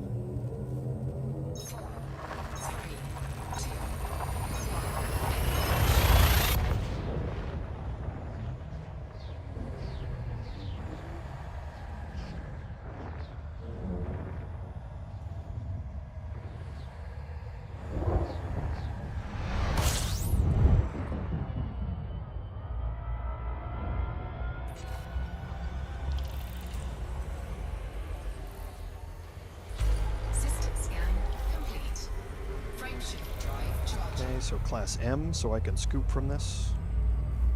I think I only have 2 jumps left. Yes.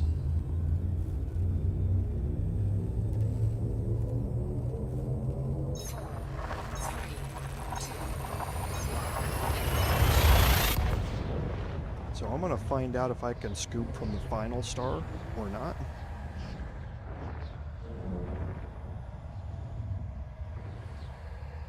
And if not, I will scoop here.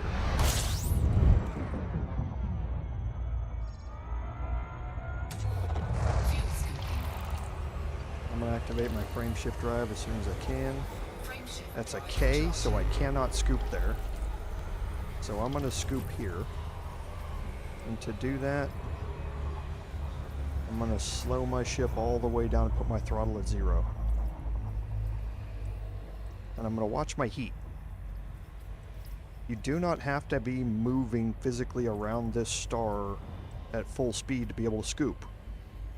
Minimum speed when you're in Super Cruise is 30 kilometers per second. You can see down there in the bottom middle. So you're still going fast enough to scoop. So you can just sit there and put your throttle at 0. That way you don't have to move. You don't have to worry about turning and all that sort of stuff while you're going around the star. And just make sure that you're not overheating when you're sitting here.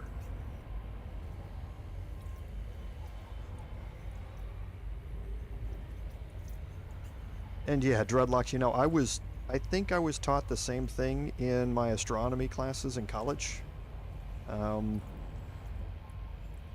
It was when I first heard KGB foam, it just seems so much easier for me to remember. The only difference is you're not getting them in the actual order, the spectral class order, like Oh Be a Fine Girl does. So yeah, that's the real difference, but KGB foam was just always easier for me to remember. Frameshift drive charging. But yeah, multiple ways to remember what it is.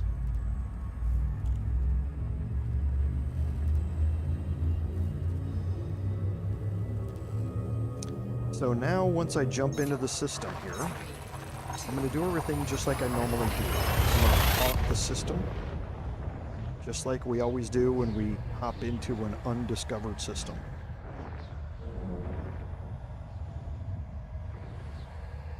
Okay, I cannot fuel scoop at this star, but I'm going to offset from the star and I'm going to hit my discovery scanner, Fuel scooping. and it's going to hawk. Okay, now I want to let that star get a ways behind me Fuel scoop before disengaged. I do anything else. Okay, so I'm watching it in the sensor loop down there, sensor globe down there. It's getting smaller and smaller and smaller. And once it's done, then I can go to 0 throttle and I can activate my full spectrum scanner. Now you're gonna have to set a hotkey for this, but this is your FSS. Okay, this is only available after you have honked a system. You cannot activate this until you've done that. Okay, so now the next thing you want to do is find what's called the plane of the ecliptic. That is this line here, and you'll see it go through the star here in a little bit. That is now behind me. Okay. And following this line is where you're going to find 90% of your signal sources. Okay? Are on this line. So you want to find this line here by moving around inside, vertically and horizontally inside here. Okay? Next thing you need to know is what's down here at the bottom. Okay, now these different, if you look in the bottom right, the signal analysis is for water worlds. Okay, this little squiggly line in the spectrum is for water worlds. This one is for gas giants. This one's ammonia worlds, ice bodies, rocky bodies, high metal content worlds, concentrated signal sources, and transient signal sources.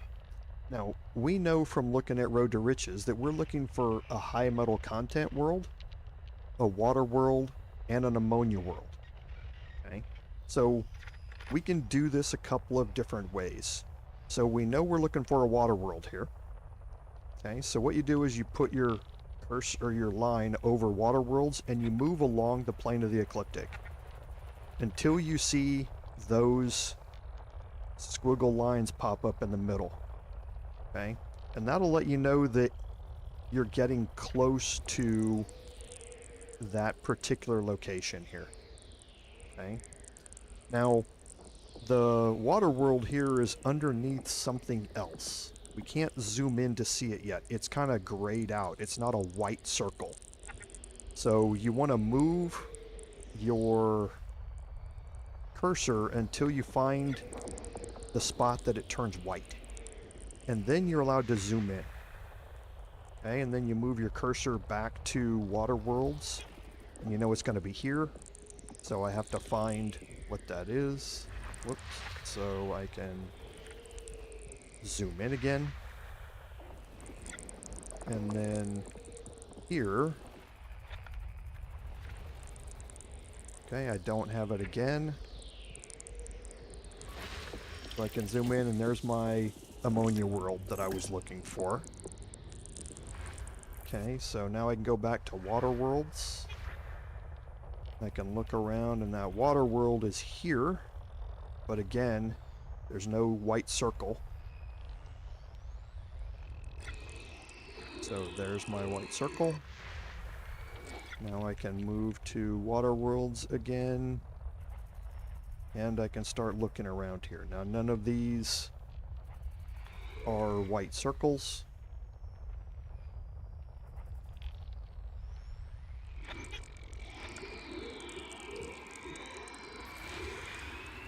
Okay, so there's my gas giant.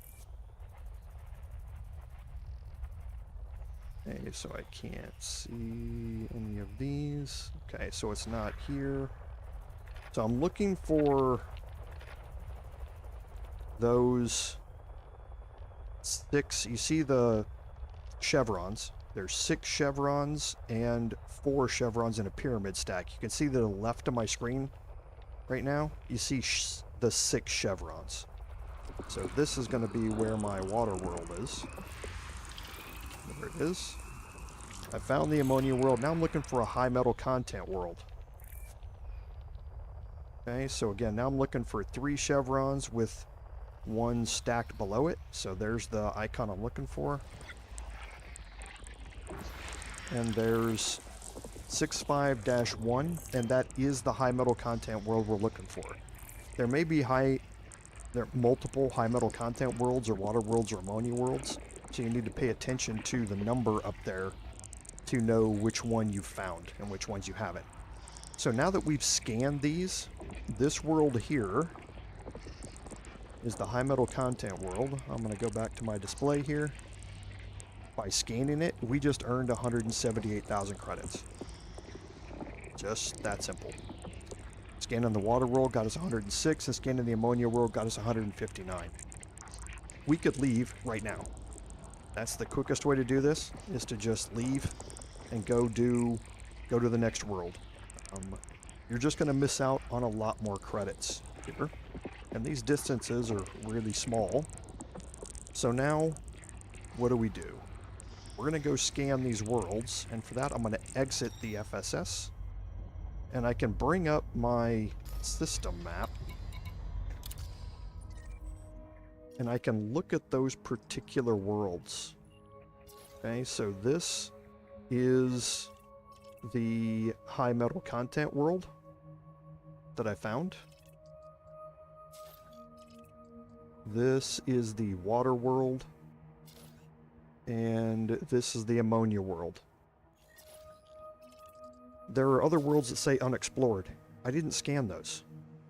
So it doesn't tell me anything about it. If I go back into the FSS, I can scan them. Or if I fly close enough to these worlds, I can scan them. But these aren't worth enough to spend the time doing it. They don't meet the 100,000 credit minimum criteria that I'd set. So we're going to now plot to this world. And now I can look at my bearing indicator and follow it to that world. Now this is close enough, I don't need to use my SCO drive to get out there.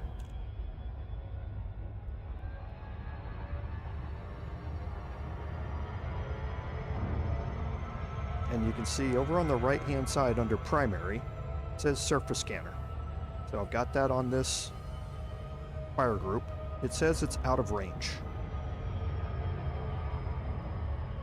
Okay, so I couldn't activate it right now, even if I wanted to. So you have to get closer to the world.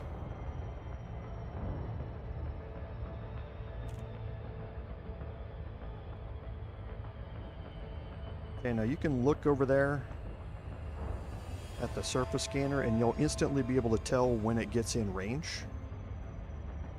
The smaller the world, the closer you have to get to it. Once it changes and says too fast, there you go, I'm within range. So now I'm going to set my throttle to 0. I'm going to make sure that I'm not going to actually slow down. If you've approached too fast, you don't want to go into your surface scanner while you're approaching it too fast and you crash into it. So now I'm going to activate my surface scanner. Now here you're going to be launching probes. if you see over at the right-hand side, this probe launcher has 3 probes in it. That's what the 3 blue bars are. Okay, and it takes a second to reload your probes after you fire them. You have an infinite number of probes, so that's good. And down at the bottom, you see an efficiency target. So it says that if you're being efficient about it, you should be able to map this world in 7 probes or less. If you do, you're going to get a bonus to the amount of credits you get because you met the efficiency target. Okay, so now how does this work? So when you move around, you see that white line. Okay, that's always going to be pointed toward the middle of the planet. That dashed white line is the horizon. So if I launched a probe right now, it would hit on the horizon right where the white line crosses the horizon. So it would hit right there. Okay, so I always start by launching one right at the center of the star. Okay, you're gonna, looks like the probe animation might be a little broken, but you'll see the probe hit, and that's the radius that it's scanning. Okay, so you see it doesn't even scan the full front of it. So now what I do is normally I'll go offset a little bit just past the horizon. So, and I do kind of a triangle pattern. So I'll do one here. I'll do one up here. And I'll do one over here. And I'll wait for all of those to land.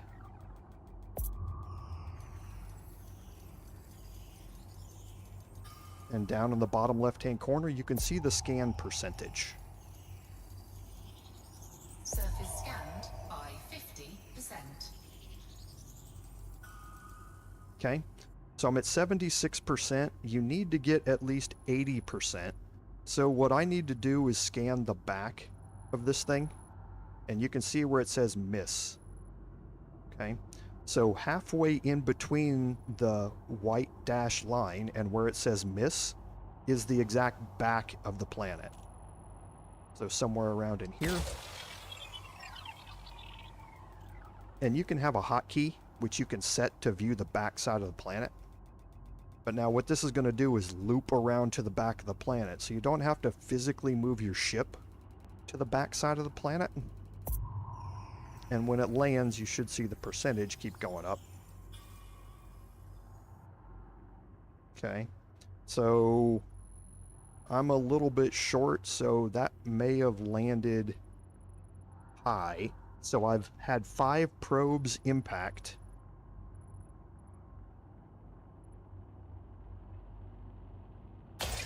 So I'm going to shoot my last 2 in these blank off spots. In these areas. And see if I can get to 90% or not.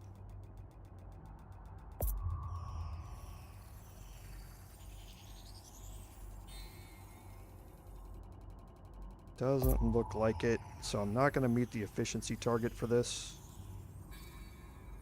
I'm short by a little bit, so I could launch here and get this last one. You don't have to map to 100%, you only have to map to 90%, and it will give you that last 10% for free. I'm so used to my expanded probe radius scanner. I'll probably have to break this into 4 quadrants instead of 3 like I normally do, because this isn't the surface scanner I normally use. So there you go. Now I've mapped it. Now this is going to tell you some things about the planet. So it's going to tell you that there are signals on it. There's lava spouts, vents, fumaroles that you can zoom in on. And there's geological signals in the upper right-hand corner. And that's what these lava spouts, vents, and fumaroles are. So if you're looking to find specific things like materials or exobiology stuff or things like that, it will highlight where on the planet those things might be so you can land and go searching for them. That was the whole point behind the DSS when it was first brought out. Okay, so now I'm going to go back to my system map, and I'm going to find the next one here. And that's 235 light seconds away. You don't know which one of these is actually closer to you. So that's 564 light seconds. So I'm going to go to this one. Follow my bearing indicator, and there it is.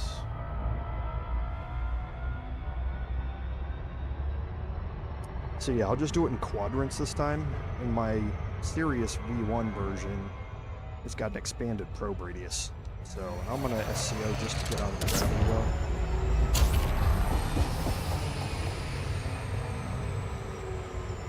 So I only need to do it in like a triangle pattern, but it looks like with this scanner, since it's the base model, I'm going to need to expand this to quadrants instead of a triangle pattern. So you live, you learn, you'll get used to it after a while. Like I say, I haven't used this scanner since it's probably been a decade. Well, less than that, because I guess the serious community goal for it that I got was maybe 5 or 6 years ago, something like that. So, but it has been a while since I've used this basic level scanner. Whoops, I was talking, not paying attention, so I need to offset a little bit so I don't go past it.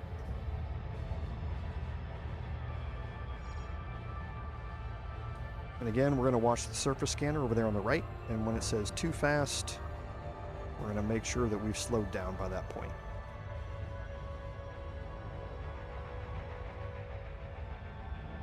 By the time it hits about 1 light second, I want to be slowing down anyway, even if it hasn't said too fast, because I don't want to crash into this planet.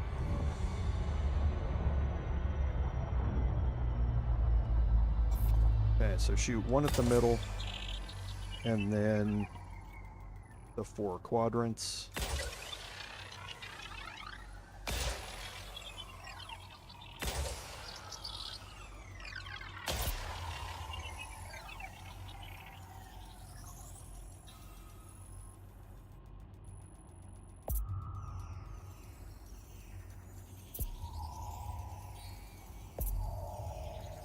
Surface scanned by 50%.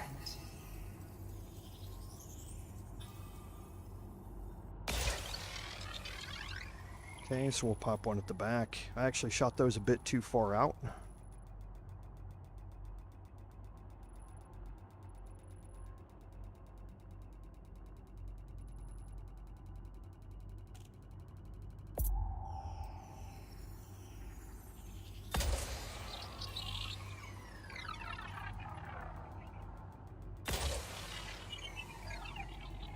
This will probably get me 90.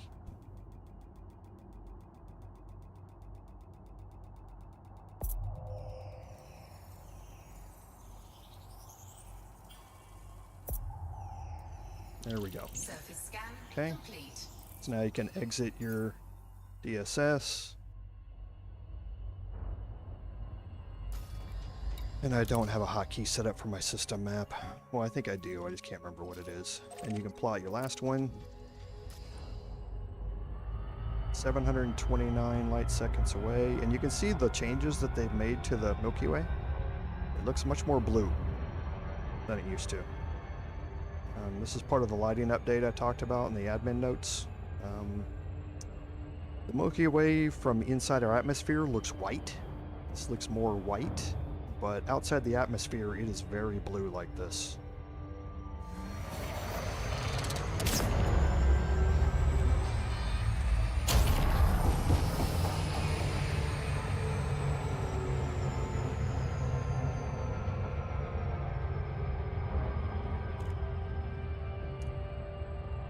So when I told you that I outfitted my ship with an SCO drive is not mandatory, but it's certainly going to make your life a lot easier when you're doing the road to riches.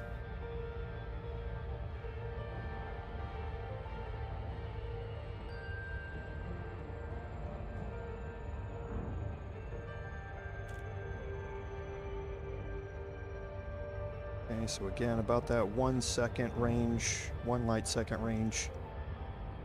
You want to start slowing down, and then you should be in a bit of break. Okay, so 1 right at it. Here. Here. Here. And here.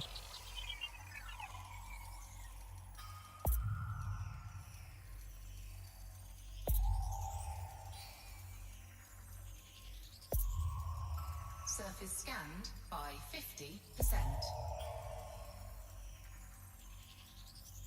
Okay, and then we'll drop 1 around the back.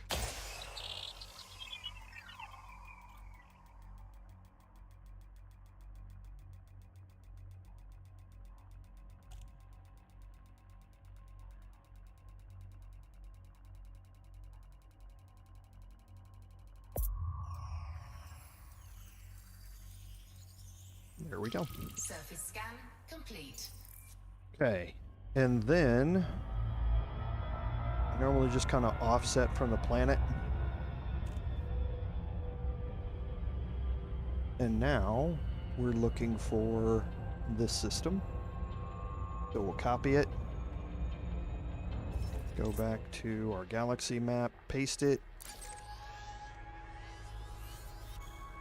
and plot a route. And again, we can make it all the way there, and we can fuel at that star when we get there. So it's good to pay attention to the icons on your map when you plot it. And we'll just fly there. This should be somewhere around 5 jumps. Yes.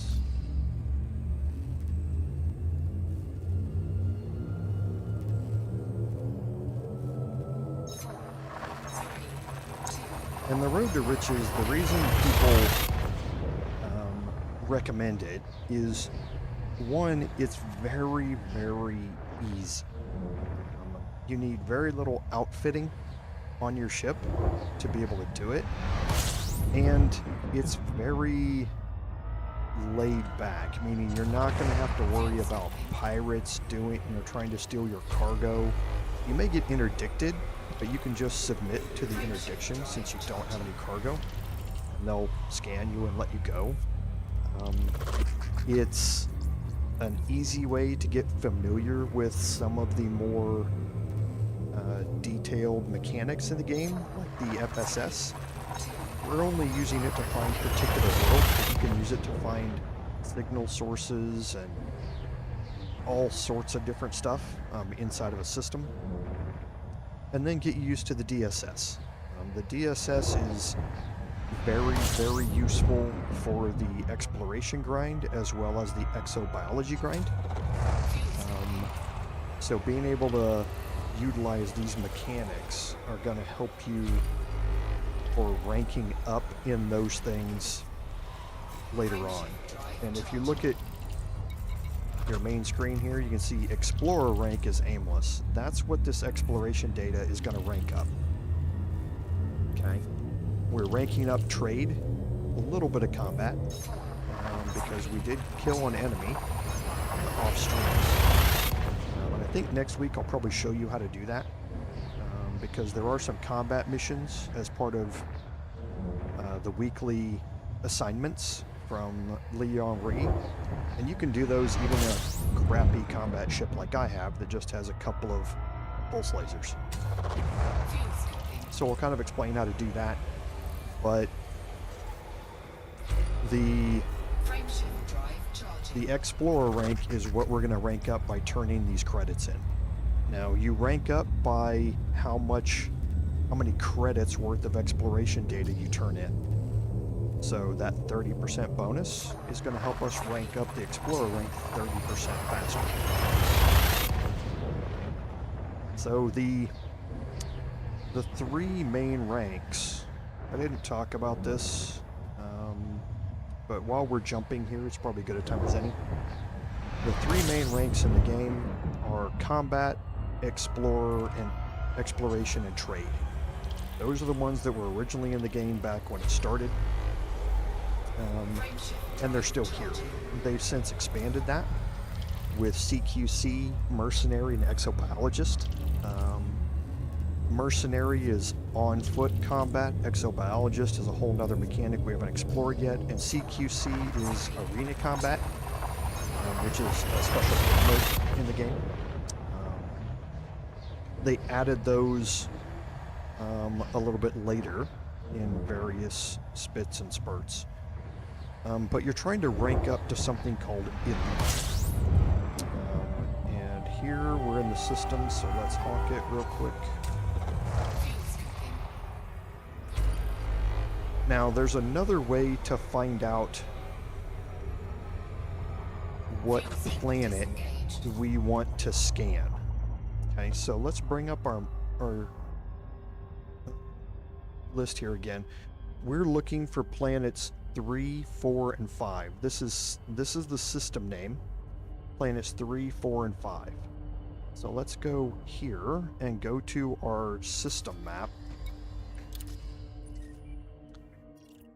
Now, these just say unexplored. We don't know which one is 3, which one's 4, and which one's 5. That's 1, that's 2, that's 3, that's 4, and that's 5. So we can go and we can highlight, set this as a target. We don't know it's 3 yet, but we know it's unexplored. So what we can do, we look at our bearing indicator. That one's behind us. Not a lot of people know this, but if you point your ship at that and then you activate your FSS, right there in the middle is that planet that you're looking at. So there's the high metal content world. So you don't have to necessarily scroll all around this thing looking for the signal source. You can go into your system map. We know that this is number 4. We can turn our ship to face it. We can activate our FSS. And all we have to do is find the signal spectrum down at the bottom.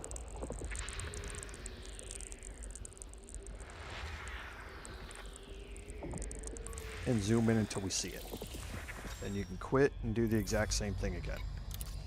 So that's a quicker way sometimes to find the system rather than scrolling through all of the various signals along this yellow line inside the FSS.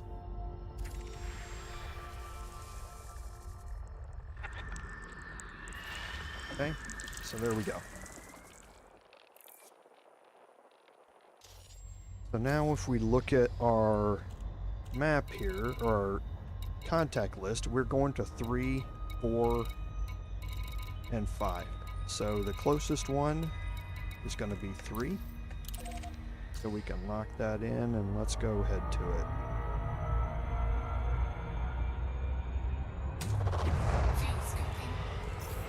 And while we're here, let's scoop up.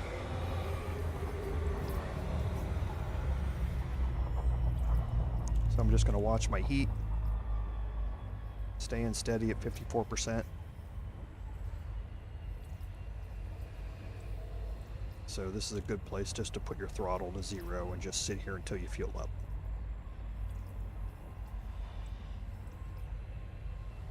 It's always a good idea to fuel back up before you leave the system. Trust me when I say you're going to be more focused on plotting your routes and you might not look at it close enough to know that that star at the end you're going to be able to use to refuel. And you jump into it and you can't jump out because you don't have enough fuel to get anywhere. So always, as a safety thing, make sure that you're full fuel before you jump out, and you check that star you're jumping to and make sure you can fuel from it when you get there.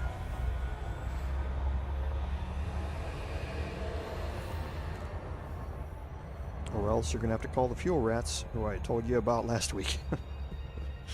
I have had to do that once or twice in my 10-year career in this game.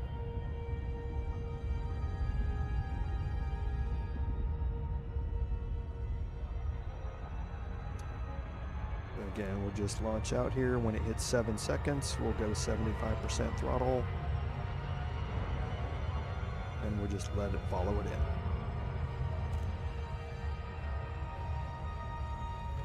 Now in the upper right hand corner, as I get closer here, you're going to see the word impact pop up to the left of the time. That means that you're pointed right at the planet. That can be good in a case like this. It can also be bad if you're flying through a system. You don't want to collide with a planet. That's going to be bad. Okay, so this one's a little bit smaller, so I have to get a little bit closer. Now we can activate it and again do our quadrants.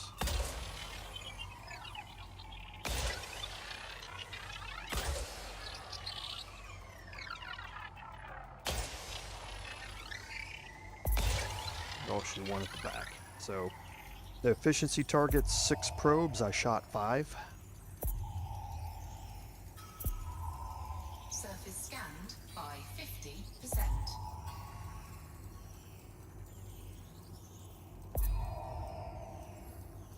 There we go. So Surface we're done. scan complete. Go to our map here. 4 is now the closest. Or go to our contact list.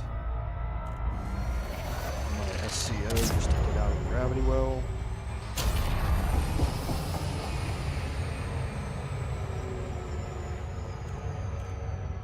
And that might be that guy that just went by us. He's right behind us. Nope, he disappeared.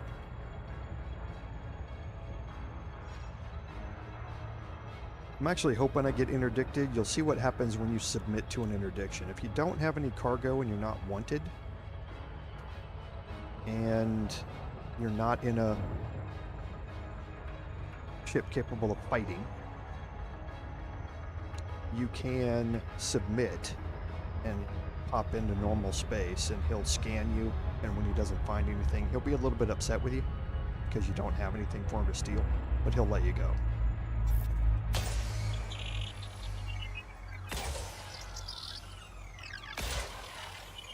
This is a little bit larger world, so the efficiency target is 7.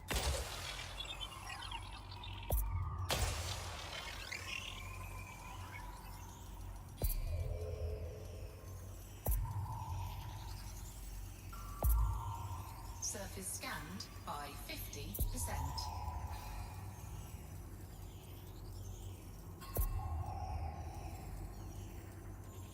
Okay, perfect. Surface scan complete. Look at our contact list, and we're looking for 5.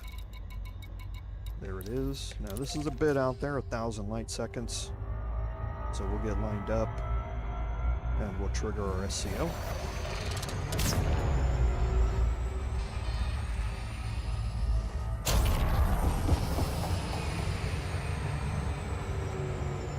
That was a pretty good approach. I'm not really good at estimating when to drop my or turn my SCO off. So you'll see me doing loops of shame quite a bit.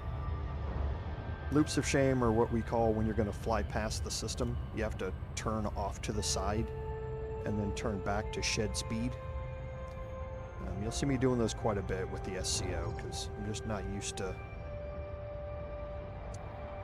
when to turn it off to drop out near the planet.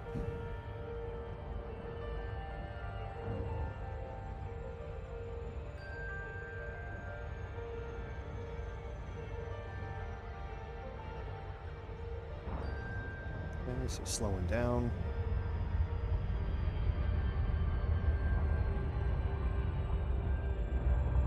Now we can activate it.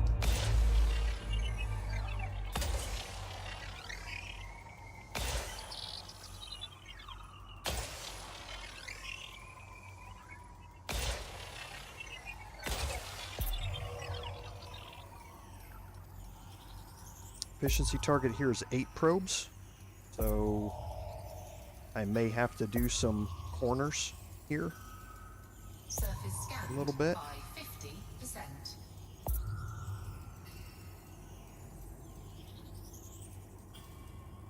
Okay, so I'm at 86%. So if I aim kind of in here, not on the horizon.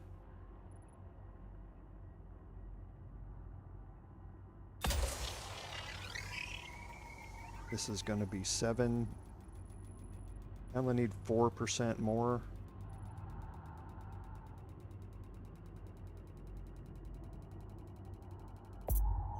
Let's see what that gets me. 88, so this should do it. Hey, Sashiro, welcome. So we went through the results of Powerplay last week, where we earned 50 million credits for Power. Oh, I'm 1 short. That little spot right there, you see it? Is from what I missed.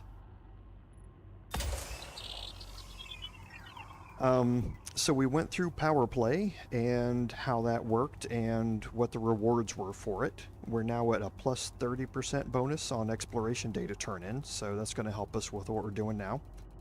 We went through some outfitting that I did on the ship.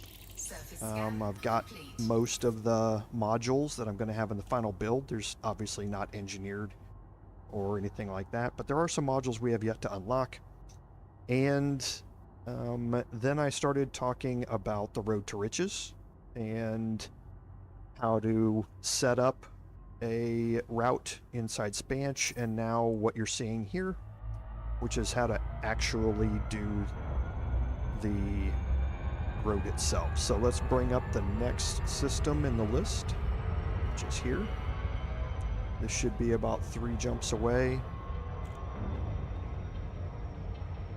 We'll go to our map, paste it in, plot that route, and we can fuel at that star. Frameshift drive charging. So let's head over there.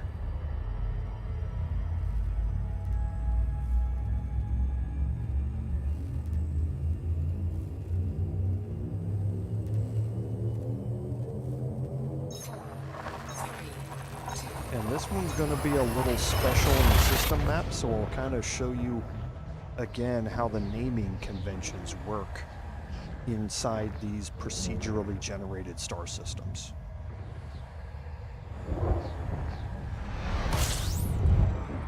And even these ones that we're not going to stop at, make sure you honk them along the way. You'll get that discovery bonus.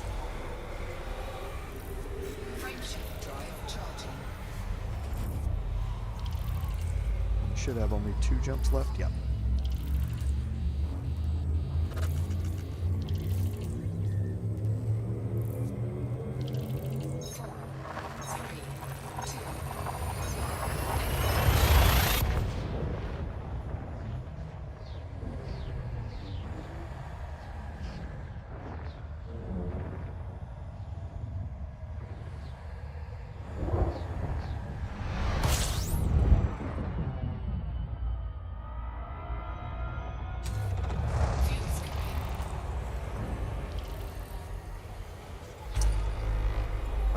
Yes, you were trying to collect the wreckage components, black boxes, and that sort of stuff, I assume?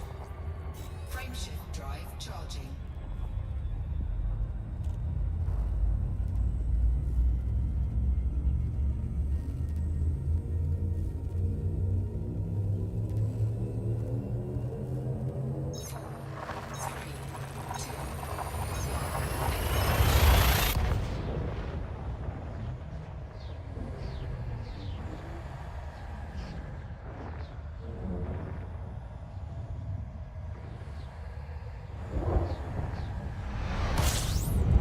So here we are in the system. We're going to get past the starlet. Well, first we're going to scoop. Fuel scooping. want to get up to 240-ish or so, at least. We're going to throttle down to 0 and we're going to watch our heat. Fuel scooping complete. So it looks like it's holding steady. We'll honk the system. Oh, my fuel scooping's done. We're going to get a little bit out away from the star.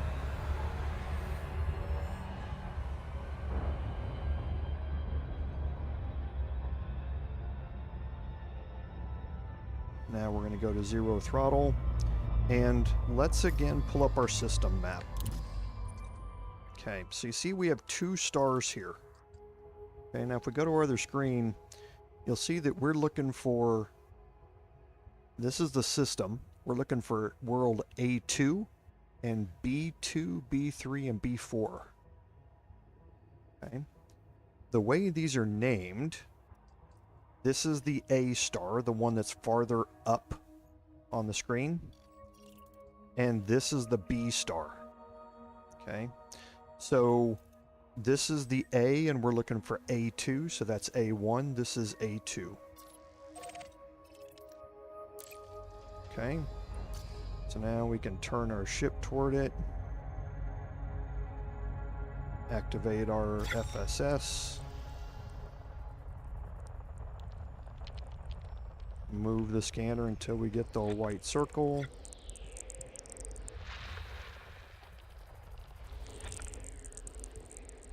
And there it is.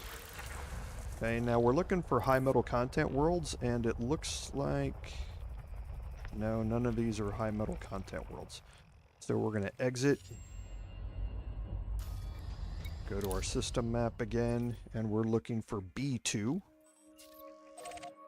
So here.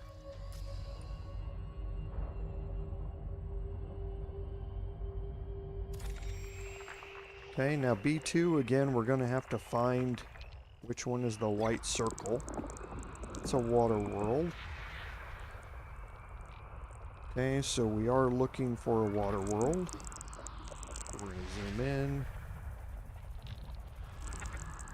There's the water world. Then we're looking for 2 more high metal content worlds. Out here around B. So, one of them's right there.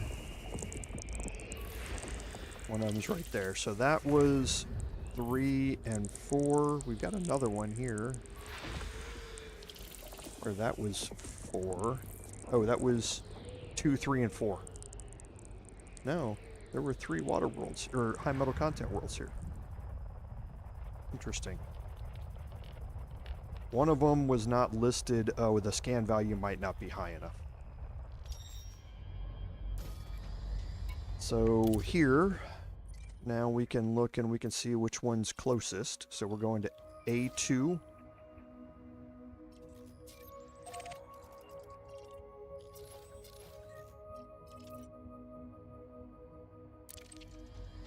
So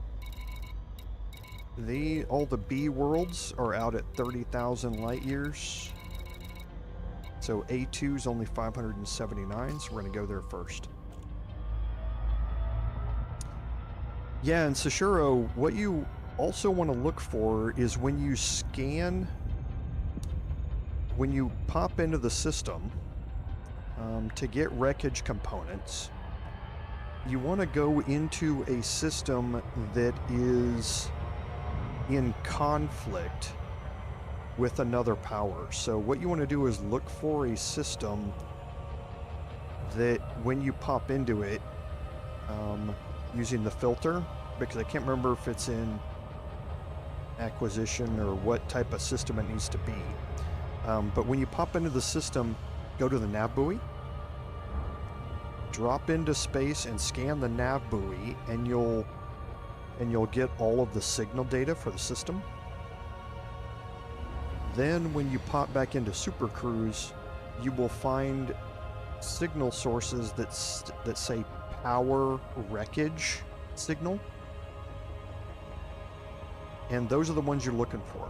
When you click on one, look in the upper right-hand corner and see which faction it's for. If it's for Li Yong-ri, then when you pop in, you'll see the wreckage components in the black box. And any ships that are going to pop in are going to be friendly ships. They won't be enemy ships to you. So they won't care if you're scooping up the other stuff. They may try and scoop up the same stuff you're scooping, but they won't actively try and kill you. So look for power wreckage sources that have the same Li Yong-ri or whoever you're pledged to. And that way you can be safe about doing it. Just a little hint and tip there. If you go to the wiki, it will tell you to look for something like degraded signal sources or something like that. You don't want to do that. You want to look for power wreckage sources that are allied to your faction. Yeah, don't follow the wiki. You'll quickly learn. That's what I'm here for. Is to be your wiki.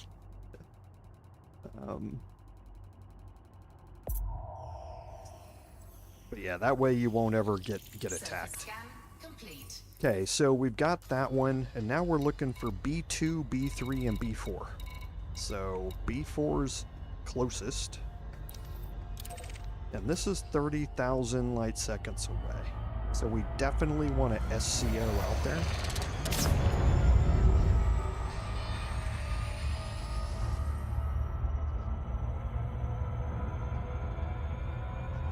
You see in the bottom right, it's using my fuel pretty fast to do this.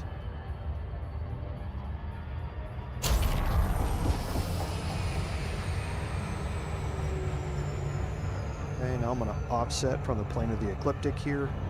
Okay, so this is on the front side, which it should be because it was closest. And now I can line up on it, get ready to make my approach. Yeah, what I'll do, Sushiro, today we had a lot of admin notes to go through. What I'm going to probably start doing is at the start of every stream, going through one of the Powerplay missions, a different one each time. Last time I went through the selling relics thing, and we talked about the relic run, so you'll definitely want to watch that if you're trying to maximize your merits using cargo. We talked about that earlier on during the Powerplay section. But I didn't explain how to do the other 4 missions that were available. How to do the combat mission, and how to scan wakes and all that sort of stuff. So I think what I'll start doing from now on is one of those missions every week. I'll just pick a different type of mission and we'll do one of those so everybody has the tips and tricks for them. And they can complete those missions the fastest. One thing you don't want to do is the rack up a bounty of 150,000 credits in a system one. I haven't explained the notoriety system in the game yet, but you don't want to do that. It's not worth the merits. It just isn't worth it.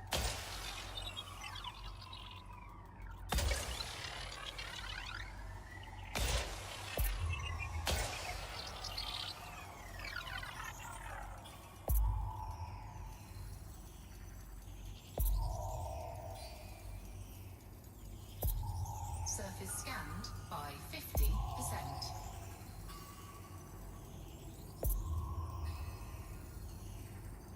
Okay, so we got that one. Complete. We're looking for 2 and 3, so 3's closest. We can boost a little bit here.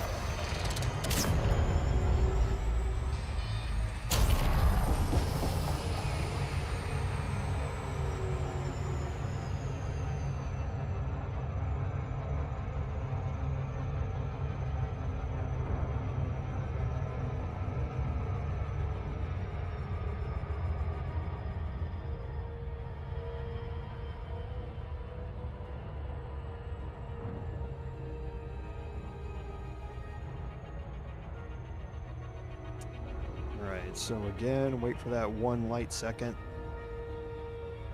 and set your throttle to 0 when you get there, and you should come to You're not at a stop. You're at 30 kilometers per second, but close enough to a stop that your surface scanner will be active. Sometimes you'll come up short if it's a small world, but for the most part, 1 light second should be good enough.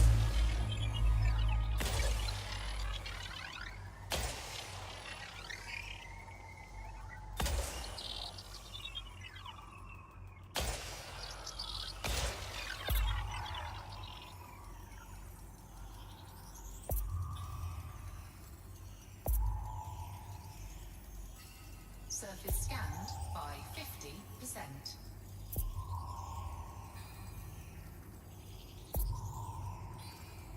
Okay, good. Surface scan complete. And the last one we're looking for is 2. Or did we already do 2? Which one did we do, chat?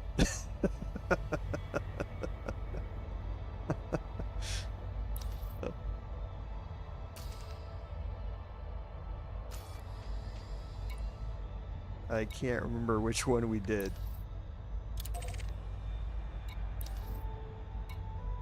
Mapped, no. So 1 is the one we're looking for.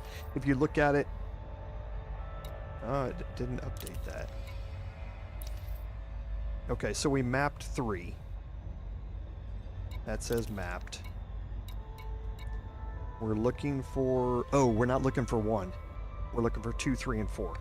So 2 mapped, it says no. So this is the one we're looking for. We're not looking for planet number 1. That's why we didn't see it in the, it wasn't mapped.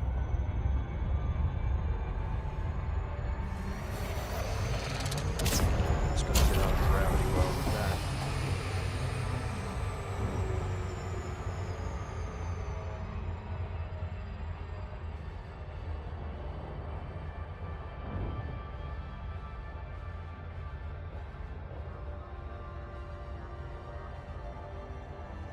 Okay, so I think we're going to have time for one more set of worlds after this.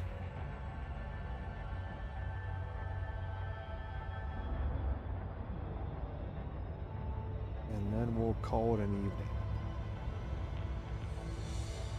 Because I know this isn't the most exciting gameplay either.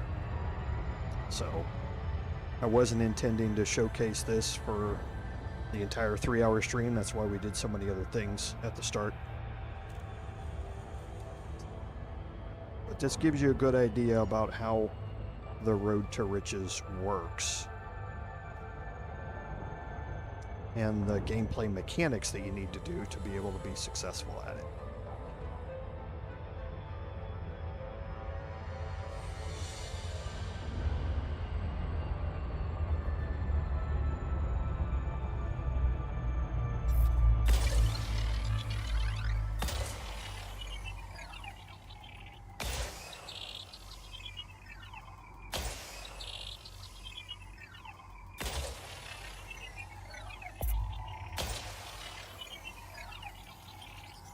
And yeah, you see down at the bottom it says toggle planet side and there's 2 question marks. I don't have a hotkey set for it, but you can actually toggle this to be able to see what the backside looks like, to see what part of it you have scanned and haven't scanned, to make it easier to launch those last couple of probes. Surface scan complete. Okay, so I got my efficiency target bonus, and now let's go to the last one, which is this one right here. So we'll copy it, go to our map, paste it, plot a route. We can fuel there.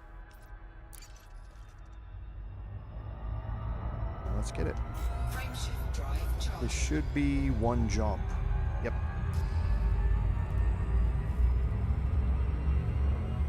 So we don't necessarily, well, we'll probably fuel up just moving around the star. 4, 3, 2,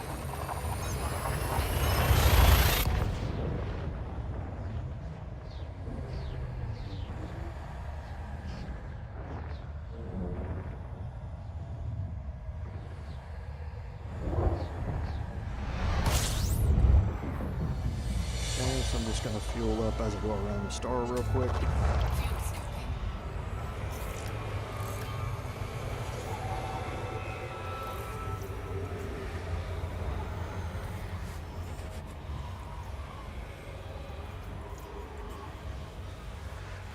just loop around it until I'm fully fueled.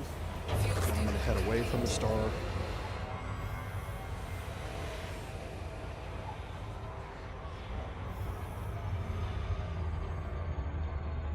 Wait to get out of the gravity well. There you go, the star is shrinking, so now I can honk the system. My discovery scanner. Go to the system map, and we are looking for AB1, AB2A, and AB3. So here's some more naming convention stuff. So AB means this is star A, this is star B, so AB is on a line between the two. So that's this line here. If there was another set of worlds down here, that would be AB3, A, B, C, whatever as you went down. So AB means this string of worlds here. So AB1 is this one. AB3 is this one. Then we have AB2A. This is AB2 if there's a world below it, and sometimes there will be a long list of worlds below it. These are moons around this world. So this is 2, this is 2A, 2B, 2C, 2D, etc. down the list. So we're looking for 1, 2A, and 3. So we'll highlight this one. It's directly behind us.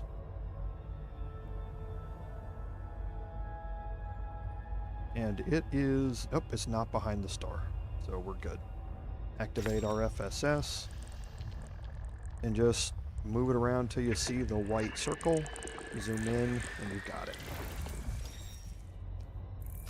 So now we're looking for 2A. And it's behind the star. So if we point at it and we bring up our FSS, we're behind the star. We can see the white circle. As soon as we try and zoom in, it won't let us. You cannot zoom into something that's blocked behind the star. So this is why you need to be offset from the star. So what I'll normally do, again, I've talked to you about the plane of the ecliptic before. That's this yellow group of lines that are around the star. This yellow line. When you come into the system, you want to offset vertically from it. This is called moving out of the plane of the ecliptic. And when you do that, there's almost no chance that the star is going to be hiding it, because the star is no longer on the yellow line. See, that yellow line is a separate line for an orbit that is not the plane of the ecliptic. Now we can zoom in here. It's this little thing here. Zoom in. We're looking for this one here. And there's that metal content world, and now we're looking for 3. So that's almost behind us. And again, you could stay in the FSS and move and find these worlds. It's just a little bit faster if you do it by moving your ship around first. So now we're looking for AB1. That's the closest. Then 2A, which is this world right here. And then 3. So we'll go to 1 first.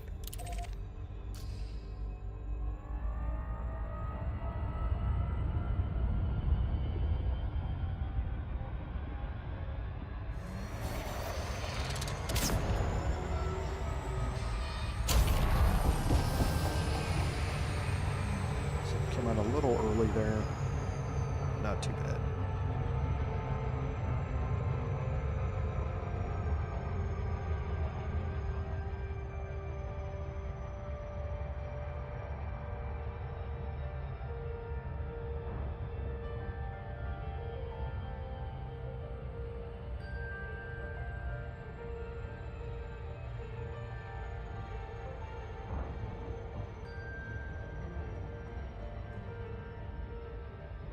Yeah, so sure. Sorry I missed your comment. Yeah, if you, like I say, I think we're going to start looking at some of those and the mechanics behind them, just for some tips and tricks. But yeah, you're probably next week. I haven't looked at the missions this week very well to see if there's a collect wreckage mission or not. But I'll start focusing a little bit on more how to do those. You can, like you said, rebuy your ship. It's just a pain in the butt.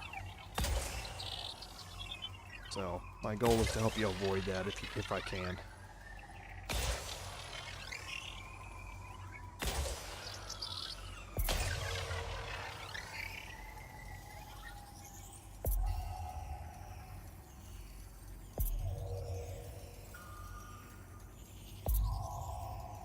Surface scanned by 50%.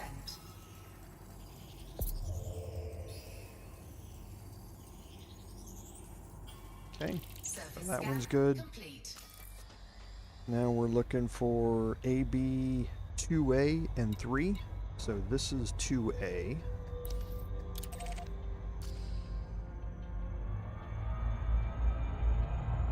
And like I say, this is a moon that is orbiting another planet.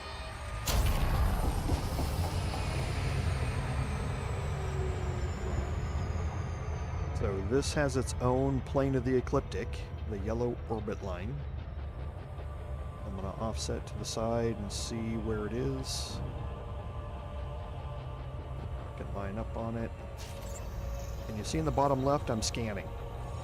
This is the other way to scan System scan a complete. world, is by approaching it. So you could just fly out here to all these worlds and scan them instead of using the FSS to do it. It just takes a lot longer because you're flying all over the place.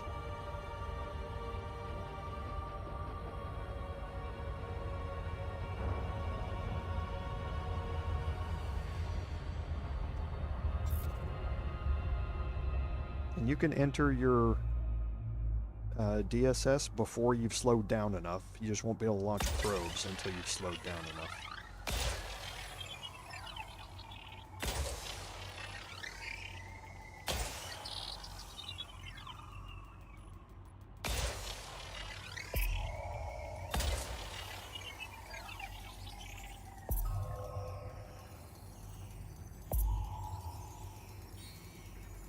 Surface scanned by 50%.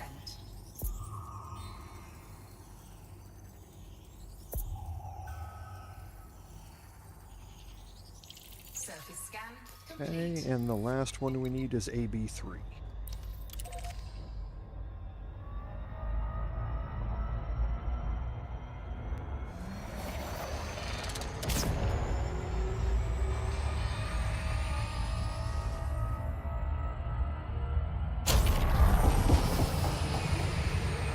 Okay, I exited this one way too early.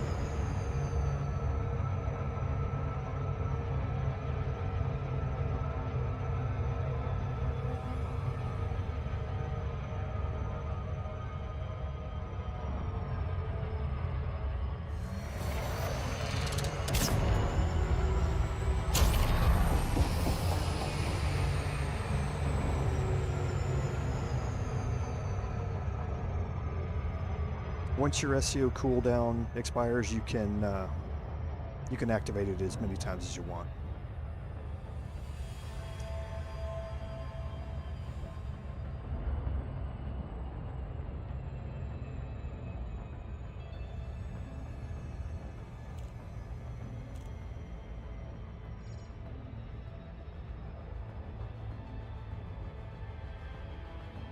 So, have I tried operations yet? No, I haven't, and I am not going to. Not for a while. We talked about the operations update during the admin notes and all of the issues with it. We've had 3 hot fixes since it released, all the server downtime and all that sort of stuff. There are still known issues with operations. So I am not going to be even trying to play operations for at least another month or so. I'm just not going to chance it. It's just not worth it for me at this point. I'm not one of those guys that has to jump in and do the latest content as soon as it drops. It's just not me. So I'm going to take my time with it, wait for things to get worked out, and kind of see what happens. So 85%, here we go with this again.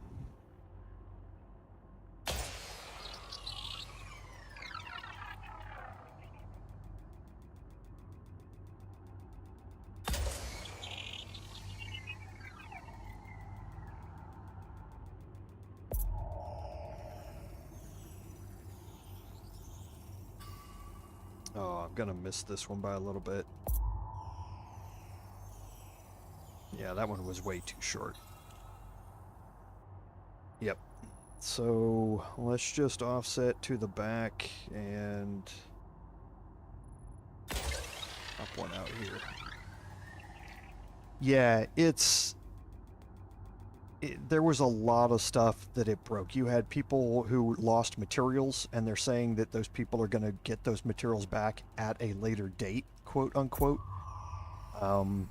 There was all sorts of log files that got removed. People lost some of lost their ranks. Some people did. With all of the trouble that happened with the update, where did that probe go? With all the problems that happened with the update, it's not a surprise that things just aren't worked out yet. There's an old saying that I mentioned during the admin notes: never play on patch day. Well, we all joke about it with FDev. Don't play in patch week. Just don't. If there's something new that comes out, just don't even try and do it during that first week. At the earliest, there's just going to be too many issues. Not saying that that's bad on FDev or something. I'm not criticizing FDev. I'm just saying that just is what it is. So I'm not going to mess with them for a while. I'm not interested in paying ARCs for the Nomad. It's just not who I am. So we will be coming back to that sort of stuff much later on, because it really is end game content with having engineered weapons and suits and that sort of stuff, and we're obviously nowhere near that in this. I'll be trying it in my main account at some point, just not right now. So we have done all of these.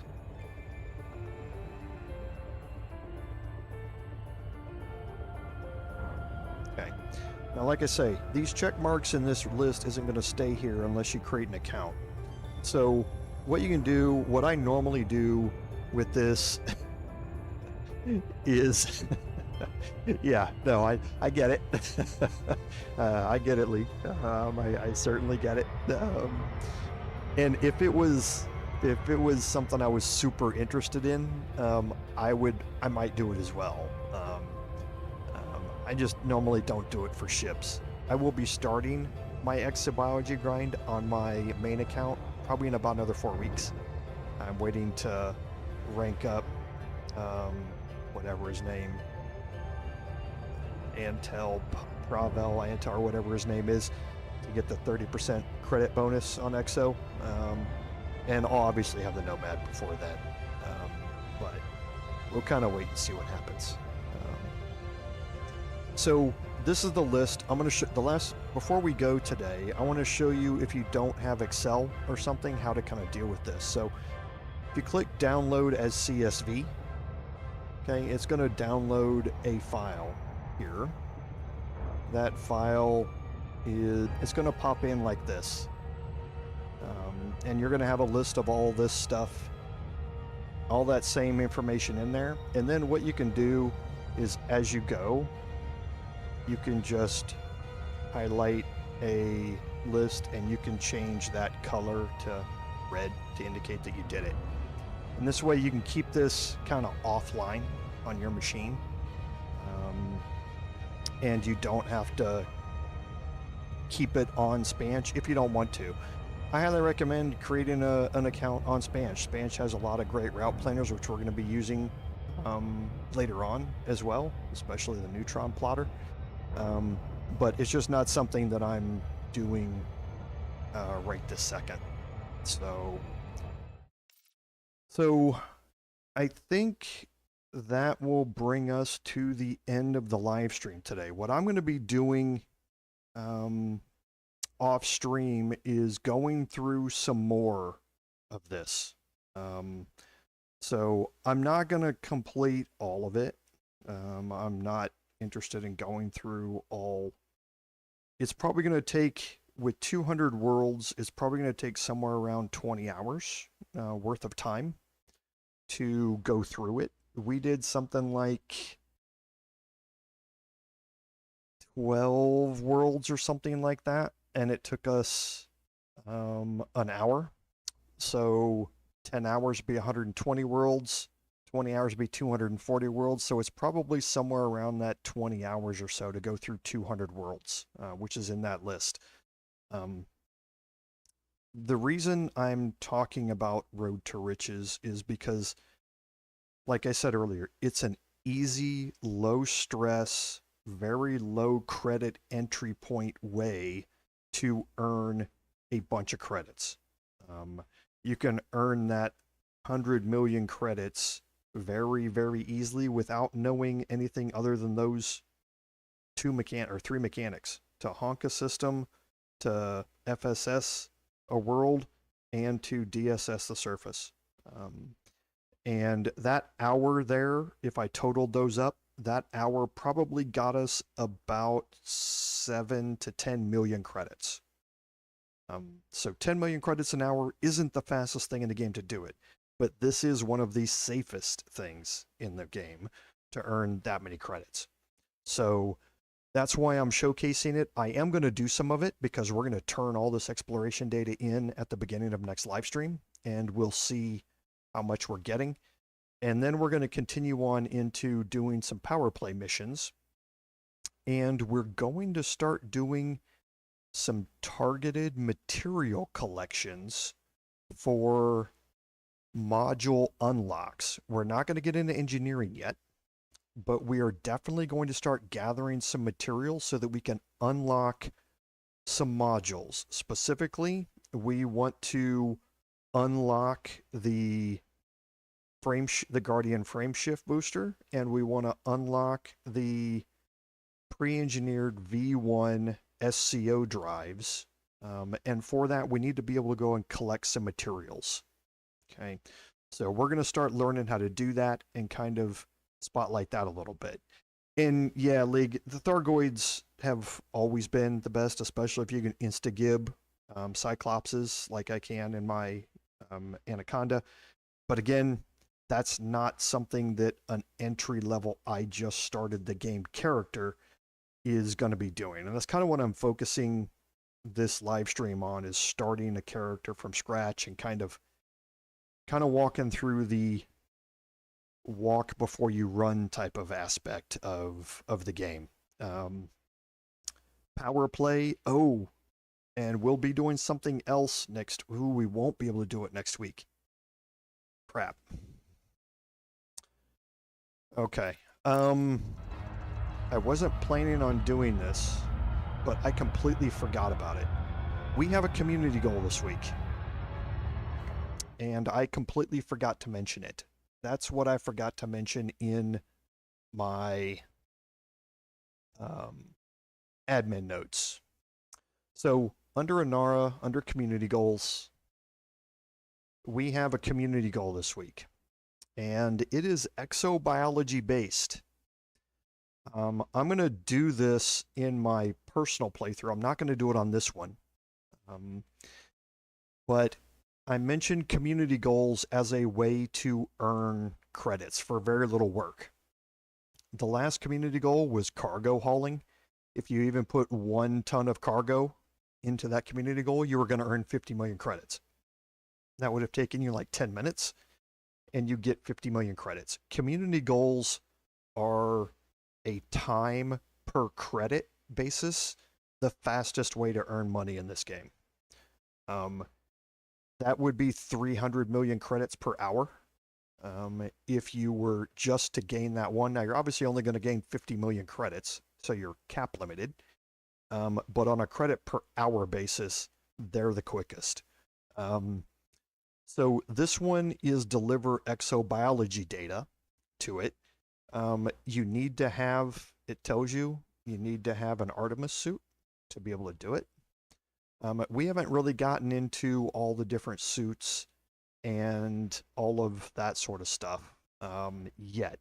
So I don't know, the tier is still at tier 0, so we don't even know how much what the payout's going to be for this. We'll probably find out tomorrow. Well, we need to get to tier 1 out of 5. We probably won't find out until Saturday what the payouts are going to be. But this community goal isn't something I want to be focused on for this live stream, but pay attention to community goals when they come out to see if it's something that's going to be easy for you to do. Because, like I say, even 1 ton of cargo hauling would have got you 50 million credits on the last one, and it's just an easy way to make money. This one, not necessarily as easy or as fast. Exobiology is not a fast thing to do. Ask anybody who's done it. But this could be a way to earn some credits. I think there are just better ways this early on for us to do it. So I'm not going to do this one or explain it or get into exobiology yet. It's just not something we're going to do. But I did want to mention it was here. So if you're looking at it yourself and you want to explore exo, feel free to go participate in the community goal here, and maybe you can get some. I don't think you're going to be able to do it from Colonia League, and that's because you have to drop it off here. Let's go into the game here. I don't know. I would assume this is not Colonia. Unfortunately, very few of you guys out in Colonia get community goals out there. So yeah, this is not. It's outside the bubble. But it's only about 1,000 light years outside the bubble to get to it.